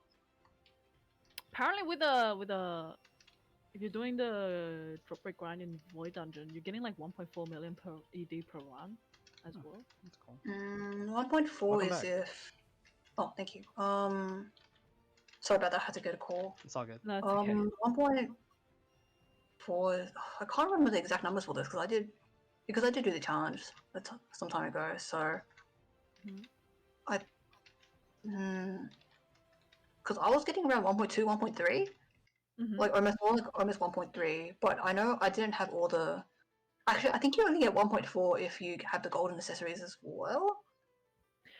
But oh wait, I'm just wondering, didn't they increase the drop rate of Void Dungeon? No, they Only the decreased them. shards. They Only the decreased how shards. many Only... materials you need to make the shards. Ah, okay, never mind. Or they increased the shard gain. That too. They didn't increase the ED. Yeah, they didn't increase ED. Oh, okay. Oh yeah. Now that you're back, Sky, I was asking media like, would you invest in the future IBs like Darkness Sculpture and Elrogos? Would you get them? Oh. For like Ergo's probably not. Elrogos? Okay. Ergo's probably not. Dr. Sculpture? Oh, I don't know. The thing is, I haven't really thought about it because I've mostly been concerned with reforging, upgrading my gear. Mhm. Yeah. So I think if anything would give me a bigger power boost, it would be to invest in other things rather than ice burners in general. Do So you I ever think buy? Okay. Hmm? I was Sorry, gonna go ask, on. do you ever buy ice burners just for aesthetic reasons, like not because of the stats? No. Just because. Oh, Oh, actually, you didn't. obvious. I bought that for aesthetic. I got that for aesthetic Oh. reasons. Oh, okay. I mean, Interesting. it turns out that it's actually great. It's actually a great support set because it has EDR. But Yeah. but yeah, I mean, but at the time when I got it, it was purely for aesthetic reasons. Everything else I got for that's. Okay, fair enough. I think Elpheus is also pretty good for PvP. That's what I heard. Yeah, Because of the quite defense, good the PvP health. set. Yeah, the HP stats and stuff. Yeah, I still use Elpheus for PvP on my Raven. It's very fun, pretty cool. Looks nice as well. Okay. We cool to move on to the next question. Yeah. I am. Okay. Actually, this question was, I think Meteor and I answered it last week, but I actually wanted to ask Sky this as well because Sky asked this question, right? It's how did you come to join your current guild? Were you Yeah, in I was multiple curious about guilds that in the as well. past? And if so, what were they? What is the history of your current guild? I remember Sky vaguely telling me about why she joined his Storo, but I think it's better if we get the story from Sky. Wait, sorry. What were the two questions again? How did you come? Yeah, how did you come to join your current guild? Were you in multiple guilds in the past, and if so, what were they? What is the history of your current guild? You asked this question actually. Oh, that's right. Yeah. Sorry, I had to pull it up. So how did I come to join current guild? So as you all probably know, back in the Perkisus days, Histoire was one of the top 5 guilds. Yep. So so I think I think that was mostly where they got a lot of their fame. And then at the time I wanted to up until that point I had been guildless. Or intentionally guildless. So this would have been about So I think this would have been, or at least like at the time, I wasn't interested in joining any like smaller communities. So that was why I remained guild. I remained guild for about when was Perkisus? 2017. Yeah. So I would have been guildless for about 2 years. And then so I saw the guild because the guild has a lot of endgame players and stuff, and then I thought, well, it might be nice to join a community that has a lot of endgame players. I mean, not for the not because it was a famous guild or anything, but I think more just being able to have really in-depth discussions with people like them. Because I'm not sure whether you guys know, but small talk for me is very difficult because I have to, because at least whenever I go into social interactions, I need some kind of objective to go for me to be able to go into them. So say for example, like, okay, I'm talking to this person because I want to ask X question, or I'm talking to them because I need to because I want to make a request, it's like or something like that. Okay. So then like because small talk doesn't really achieve, or at least it doesn't. I mean, small talk can have its objectives, but at the same time, like it's not overtly obvious. It's not like I'm asking you a question. So then because I'm pretty bad at small talk, I don't usually participate in those discussions. So I guess that might have been why I wasn't interested in small communities, because I was afraid that was going to be the majority of the chatter, and I wasn't particularly interested in that.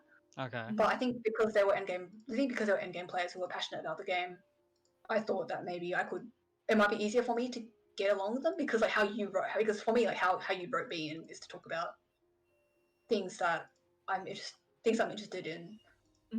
Like it's not just gonna be, I don't know, like I go up to you and go, hey, how's your day?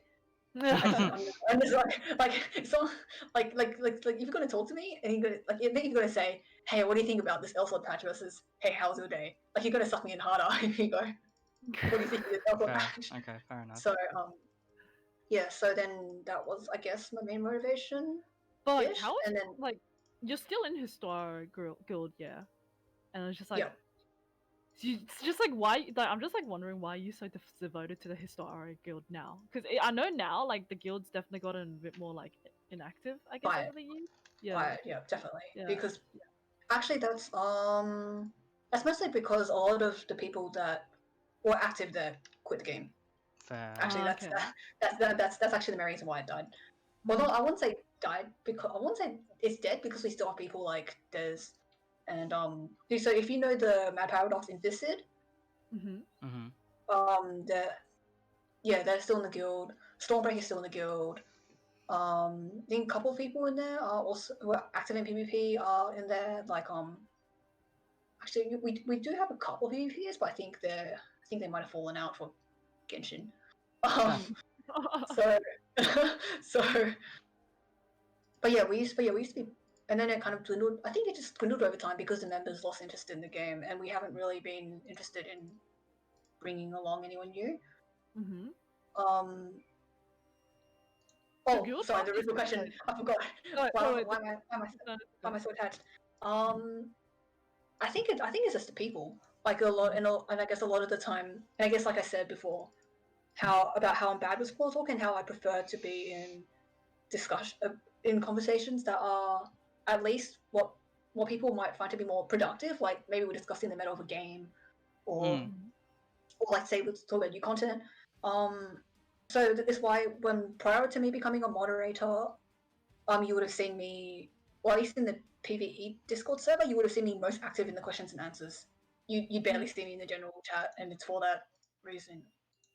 Yeah, so I guess like that's one thing that I really like about the guild, actually. And I guess another reason, and I guess there's also the people in there quite, well, at least in my opinion. Everyone else can have different opinions. The people in there are nice, and they're really knowledgeable. They're the kind of people who are like go hard or go home. Like almost everyone in there is interested in the meta in some way. And I think that's something I find interesting.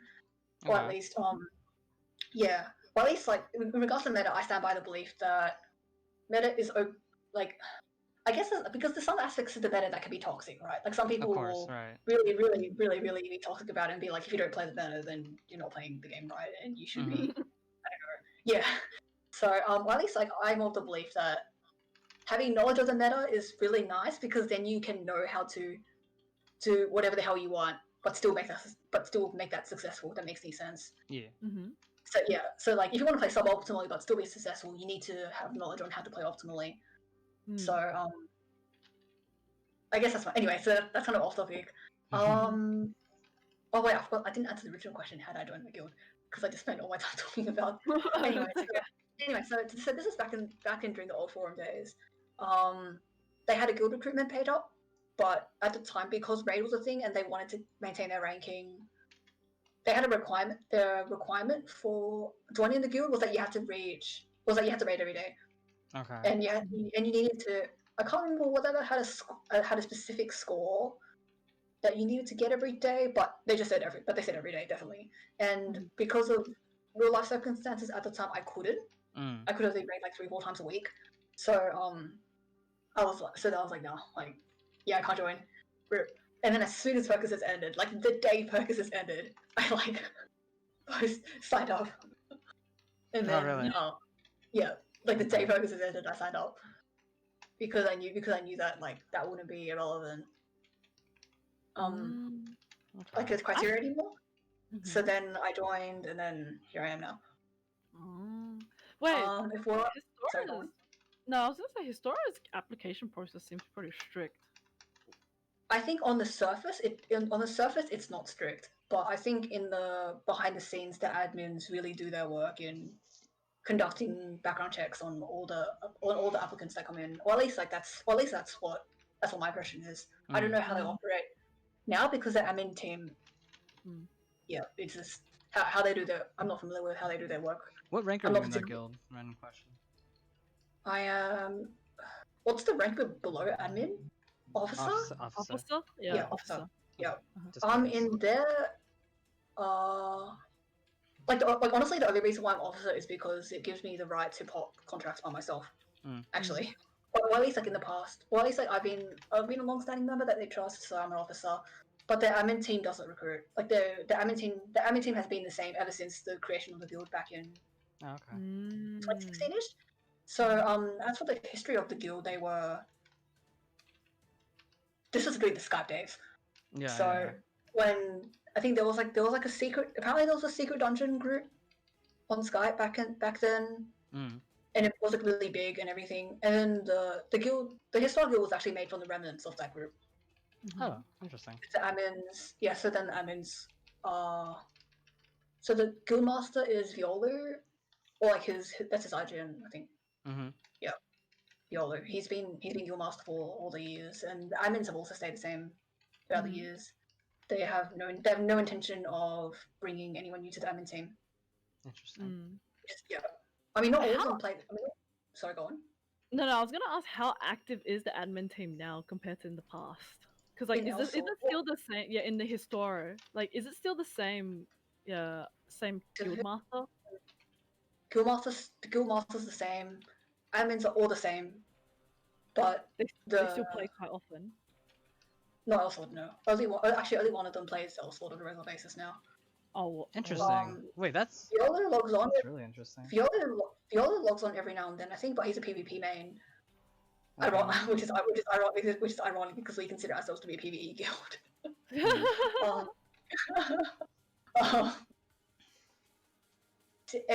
So I'm not sure whether you guys would recognize any of these names. So Xenon, who was a Night Watcher. Sounds familiar. This is a guy called Bane of Soldiers. He goes by the in-game name Melody Tenchi. He was a Code Nemesis main. That kind of sounds familiar too. He quit too. Sounds familiar, but I feel like no. I don't think I've seen. I don't think so. Yeah. Quit too.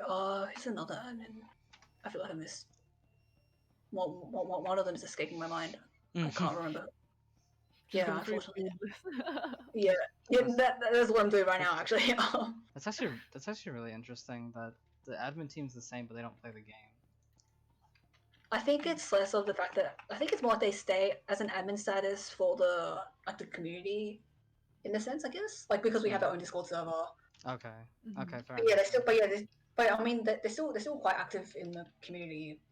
Okay. I know Sinon and Bane both play a wide range of mobages like GBF, Fago. I feel like I'm missing one admin, but yeah, the main admin that's active in Elsword is Skyrain, the Animos main. Mm-hmm. You may have heard. You may have heard. I think he's most famous for piloting Windsneaker very well back when she was considered to be a very weak PvE class. So Okay. he played PvE. He played PvE Windsneaker back when Windsneaker was a very weak PvE class. And I guess now he's winning. Yeah, and then Yeah, grind is Namus pretty is really good. good now. Yeah. No, it's now very good. So yeah, I guess the main history of the guild is mostly that mostly that they were the remnants of a secret dungeon grinding gathering thing, Okay, and fair then I enough. guess it's just busted. Okay. Yeah, I pretty don't much recognize any of these players. Any of these players. Yeah, they're all pretty old. Well, at the Pretty same time, back then I wasn't that active in it. Also, not gonna lie. Oh, okay. I wasn't that Yeah, involved. I wasn't that involved in the community.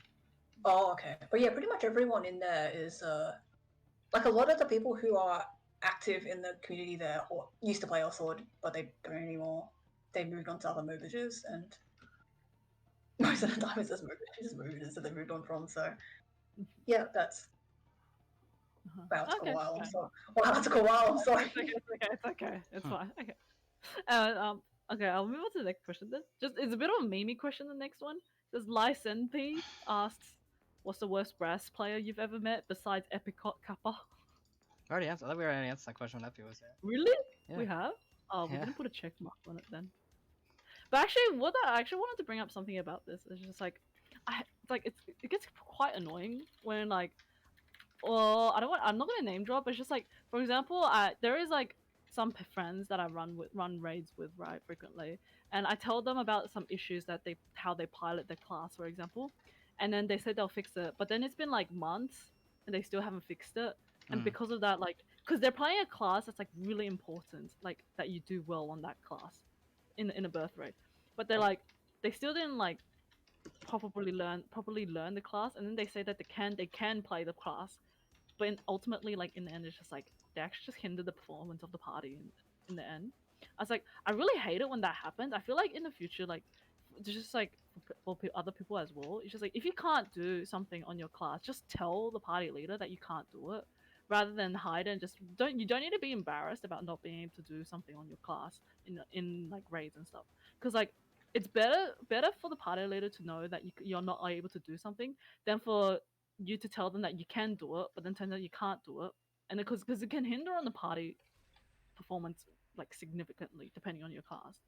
So just like Yeah, just for future's definitely. sake, just like when you're running raids and it's like just be honest, okay? It's kind of like applying for a job interview. Just be honest, because if you tell them that you can do something but then you actually can't do it, this is gonna be very disappointing. You're gonna disappoint a lot of people in the party.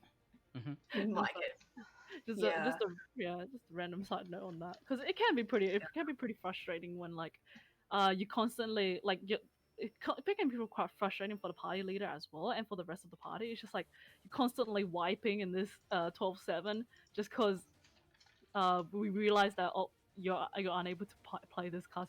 You're not sure how this class works, and then just like it's because it's gonna suck even more. Like the party leader's gonna feel bad if they have to be like, all right, we're gonna have to like remove you and bring someone else in just to like compensate for this for the, like, for example, the lack of freezes or the lack of resettles, for example.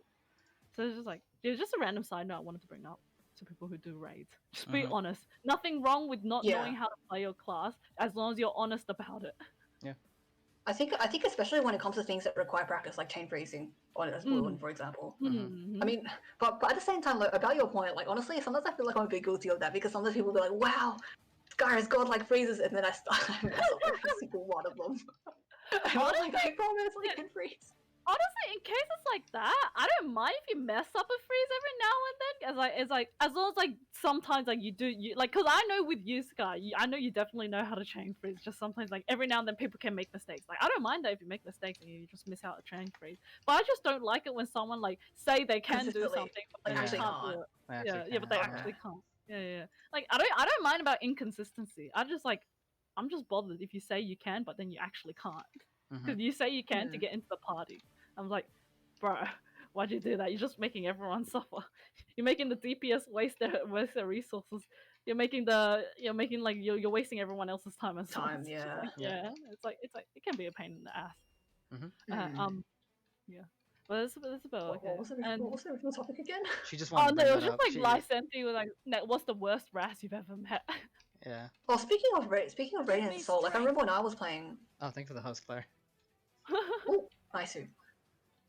I think when it comes to raiding. Oh, speaking of Radiant Soul, I remember when I was raiding. Like, you know how there's like some people complain about how some Radiant Souls don't know that the V key exists and they just don't reset. Yeah, Yeah, straight up. And then I'm sitting here like, I only know her V key exists. I don't know what anything else in her key. Yeah. I guess it's also because we've played raids so much, like we know the existence of the V key. The V key, but we don't particularly like because we don't read the skills. Like, it's like we don't know what anything else does. You know what that reminds me of actually? Okay, also real quick for the people who rated with Claire, this is 2.5 Crows. This is a podcast with me, Mommy Crow, and Skyrus, and pretty much we just answer your questions. Feel free to ask any questions you want in chat, and we'll Dang it, answer I them when wanted we to can. say that because I wanted to wait for you to finish what you were saying, but you said it. Oh, my bad. Oh no! You stole my job, media. No, I'm joking. Wait, a joke? You were gonna say a joke? You stole my job. Oh, job. Oh, my bad. Okay. Well, yeah. What I was gonna say? That reminds me of in Yu-Gi-Oh. There's and probably other trading card games too. There's a concept of net decking. Do you know what net decking is? No. So net decking is when people post a deck list online of like their deck that does really well, and what people will do is they'll just copy and paste that deck and then try to use the deck without actually knowing what the deck does. Yeah. How it works. They'll just use and I think the same thing is happening here. They just hear that Radiant Soul is an amazing class that's always getting taken, but they don't know why they're getting taken, and they don't know how to play. Yeah. Also, especially if they're a new player and they're playing their class and they're playing their class for the first time in raid and they're new to raid, it's like you'd be as surprised by the amount of people who don't read their own classes, like passive skills, what each skill does, and what like don't talk to other people about how to play their class. And then just like it's actually like class. At least ask someone. Ask like an actual Radiant Soul and just be like, and they can be like, okay, press these buttons, and you can be like, okay, well I'll just press these buttons and not die, and the job is done. It's like the amount of times I've had to explain to people how to play their class when I don't even play their class is like astounding to me. I'm just like I feel like people like who run raid party with me can like definitely tell about me getting annoyed when I have to explain, because sometimes I get a player just like they don't know how to play their class and I'm just like, realistically you should be knowing this and not needing me to explain it to you because it's your class, it's not my class. And yeah. And then, but that's fine. It's like you can't get used to it. Just like, hopefully, eventually, I hope they do learn and they do learn their class. I guess it's just like, if there's ever a person I don't know who's like new, I guess I'll explain it. But it's like if I meet that person again and then they still don't know, I'm gonna be like, all right, I'm out. Bye. Raw. Yeah. Nah, I'm hightailing out of here. Rolling out. No. But anyways, this is a mini tangent rant I was going on. But it's fine. For the next question though, we actually wanted to save this question to answer with Sky. Cause Sky asked, favorite VC and NI meta. But I feel like we've answered this before. Have we? Actually, did we do it on this podcast or the other one? It might have been the other one. Maybe. Yeah. Because it feels like we've answered this before, but I'm not sure. Okay. Anyways, we can answer it again. Favorite veteran commander / Nova Imperator meta. So the reason why I say VC, I say VC is because like it could be from a meta. It could be a meta from when when third drops didn't exist, which is why I left it open. Oh, okay. I think I was from the earliest meta I can remember is this would have been back in the B-Sort days and when Bursting Blade was a tenacity skill, and so this is STR. This is doing STR where you had to pick between skills and stuff. So I think that was when Harpoon Spear was the meta. It wasn't removal, that's for sure. That was decently early on. Yeah, so this would have been 2015, I think. Yeah. 2016. And then Anna has been strength up until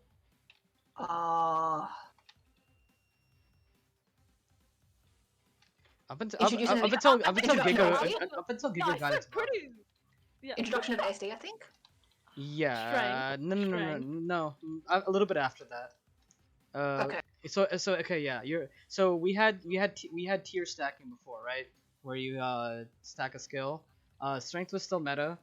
Strength was still meta up until Rain of Fire, actually. Up Yeah, until Rain that's of what I Fire. was gonna say. Oh, okay. I was like, wasn't strength meta until Rain of Fire came out? Yeah, for Nova? when Rain of Fire Yeah. came out, it also came out with a Giga buff. Yeah. Oh, okay, that's Yeah. right. That's right. Yeah. So I was like, Okay. dude, actually, it was pretty recent then. But it feels like bravery meta feels so natural for Nova now. But like, can't believe it was such a recent meta. Mhm. I think with. I feel like I haven't. Well, I mean, I guess I do have the bootleg ASD glove that I use, so I can like kind of play the Bravey Metal. But at the same time, like in terms of what I enjoyed most, it was by far strength. Strength. Okay. When revolver cannon was a thing. Mhm. I think for me the reason why I like that so much was also because of how CC and BL could when raid and external cooldown acceleration was a thing as well. So then because of that, when you have like these super low cooldowns from a strength build, and you pair that up with like a billion cooldown acceleration, Yeah. yeah, Yeah, it's I so agree. good. I agree. Honestly, I just remember like. Okay, I don't know why. I just remember enjoying the strength meta, but I don't know why. I just remember I had fun playing I better didn't. meta, so I've never enjoyed it, but I don't remember why. I mean, I know at this time revolver didn't have the speed it has now, but like It didn't. still, I yeah, mean, yeah. was it skill? Yeah, skill stacking was fun for the time, but I don't miss it. Like it's funny Yeah, too. I agree. When ASD first came out, I was just like, oh, that kind of sucks because with skill stacking, you had to play. You had to play in a certain way. You know, I thought it was kind of cool. You had to play in a certain way. But once Rain of Fire, like, because I was gonna say my answer is the meta we have now / when Rain of Fire first came out. Using Rain of Fire and using Giga Prominence are just, in my opinion, a lot more fun than any of the other older metas. The revolver cannon. Yeah, revolver cannon. Yeah, strength stack. Yeah, the strength stacking meta or the harpoon spear one shot meta. I'm trying to think of the other metas. His transcendence meta was just what is it? Critical ignition crow. You know what? That one actually was really fun. Oh, critical ignition crow. Holy freaking moly, dude. Oh, that was okay. Probably second favorite. That was like revolver before. Holy before my revolver goodness. got strong. Crow, did you play during this meta? I did, this is 12k percent with unknown crit rate, so Yeah. you had 100% ignore. Yeah, defense. it's just back then I wasn't really particular about these kind of things. I just played.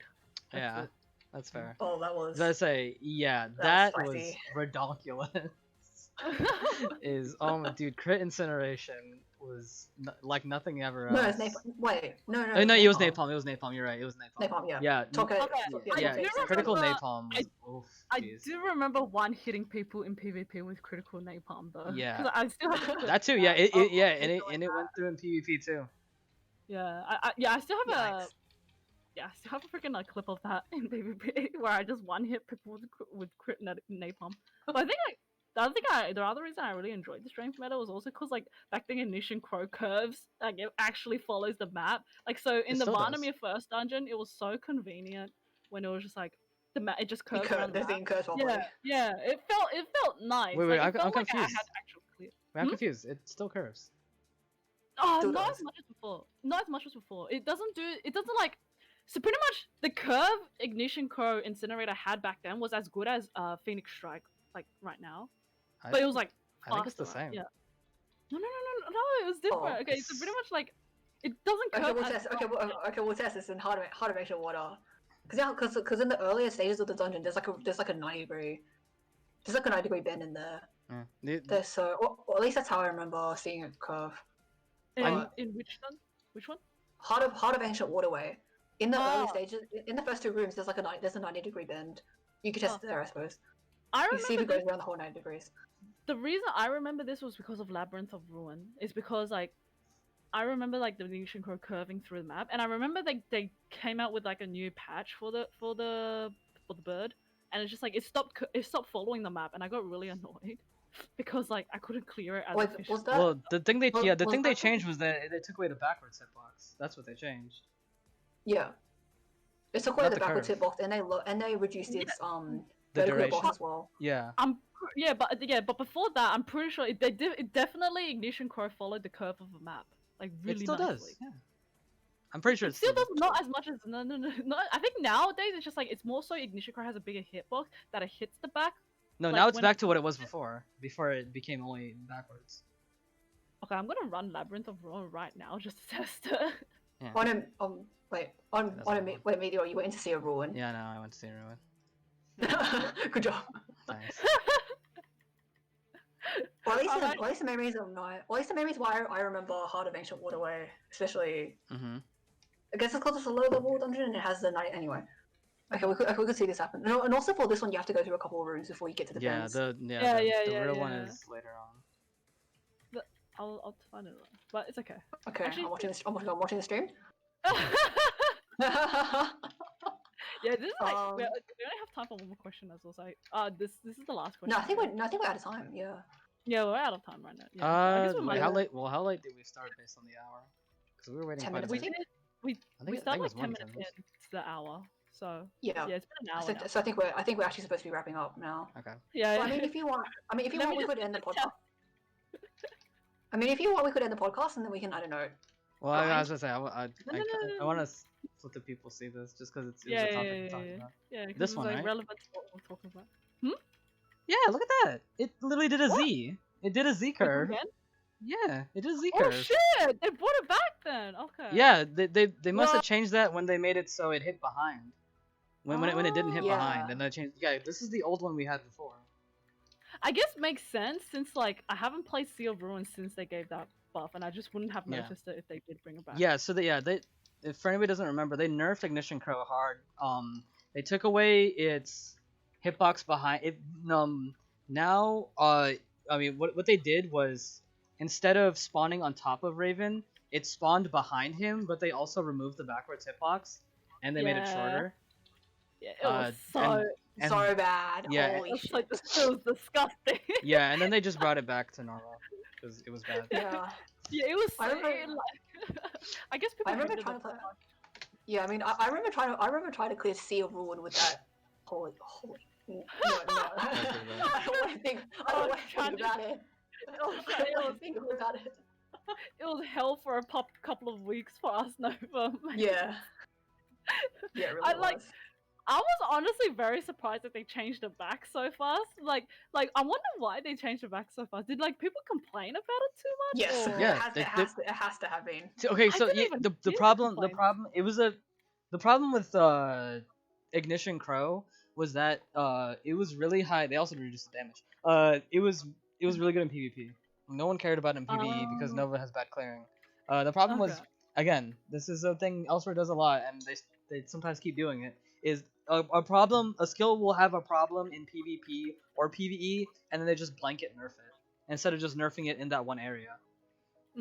Because Ignition Crow can get a lot of wonky hits on people really well in PvP, and it was really annoying because Nova's a spiking character, so he could just get up, awaken Ignition Crow, bye, you're just dead.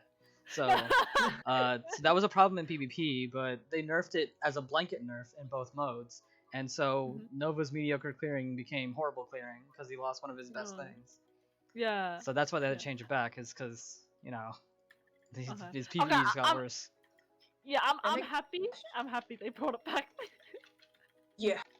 I mean, and then I think when they reduced the damage, they gave it splash too. So like they kind of nerfed it in PvP while also it always had keeping splash. it relevant. No, it did not always have splash. Yeah, it did. It had splash. It had splash when it first came out. No, it did not. Yeah, it did. There's a video of people doing it on Type H. No, it did not. Yeah, I can show you the video of people one-shotting Type H. I can literally show you this video. So this is back when Ignition Crow did 4K, right? I'm just talking about like Incinerator first coming out. It always had splash because people. I know for a fact. No, they might have removed it when they changed it to hit behind him. They not hit behind him, because that's when they completely changed it. But when it first came out, 100% it had backwards hitbox because I distinctly remember when it got changed back to that, and when the damage got nerfed down to like 3K%. They were testing free trading. They're like, wow, look at this explosion, this new explosion effect it has on this mod. Oh no! That was a graphical thing. That was a graphical thing. But effectively, it always had splash. I don't remember, honestly. I'll be honest. I mean, it might be hard for me to find this video, but yeah, there are many videos of VCs one-shotting Type H by spawning like 50 spores, and they just spawn 50 spores, throw a wind orb, incineration, and he's dead because of all the splash damage. No, like, is media tripping out and having the Mandela effect, or is No. Skyros correct? Find out next episode on 2.5. That's it? So, yeah, you guys can find a video. I guess we could confirm this next week or something. Maybe, yeah. Oh, speaking of that, oh, that's right. You guys were busy afterwards, right? So what? Wait, today?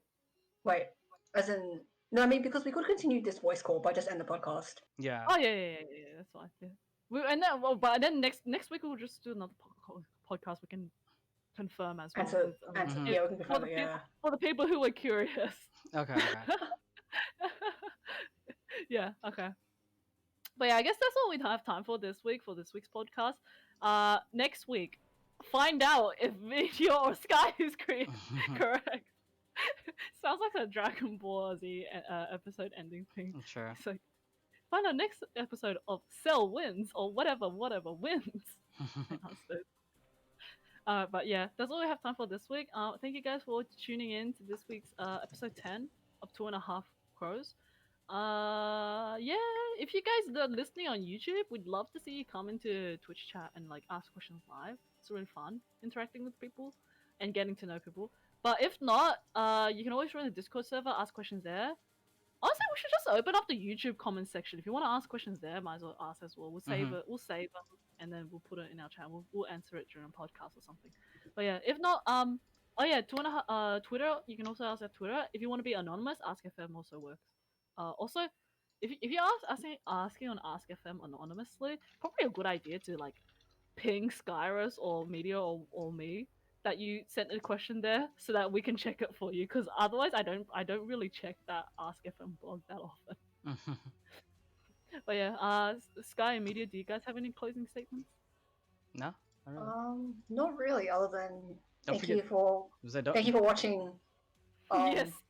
Yeah. Please continue to support us. Yes. Yeah. Well, the series is really fun for us to do as well, so we'll keep going. Yeah, it's fun. So no worries. We won't be going anywhere. Media, do you want to give any closing statement? Oh yeah, I was gonna say, by the time you watch this video, make sure you use your Mega Pass because it's going away tomorrow. Because this will be up on Monday. Yeah. You have tomorrow to use it. Lazy. Okay, it's fine. I'll grind. Alright. We've ended. Right. Alright, that's pretty much it. Bye. Bye.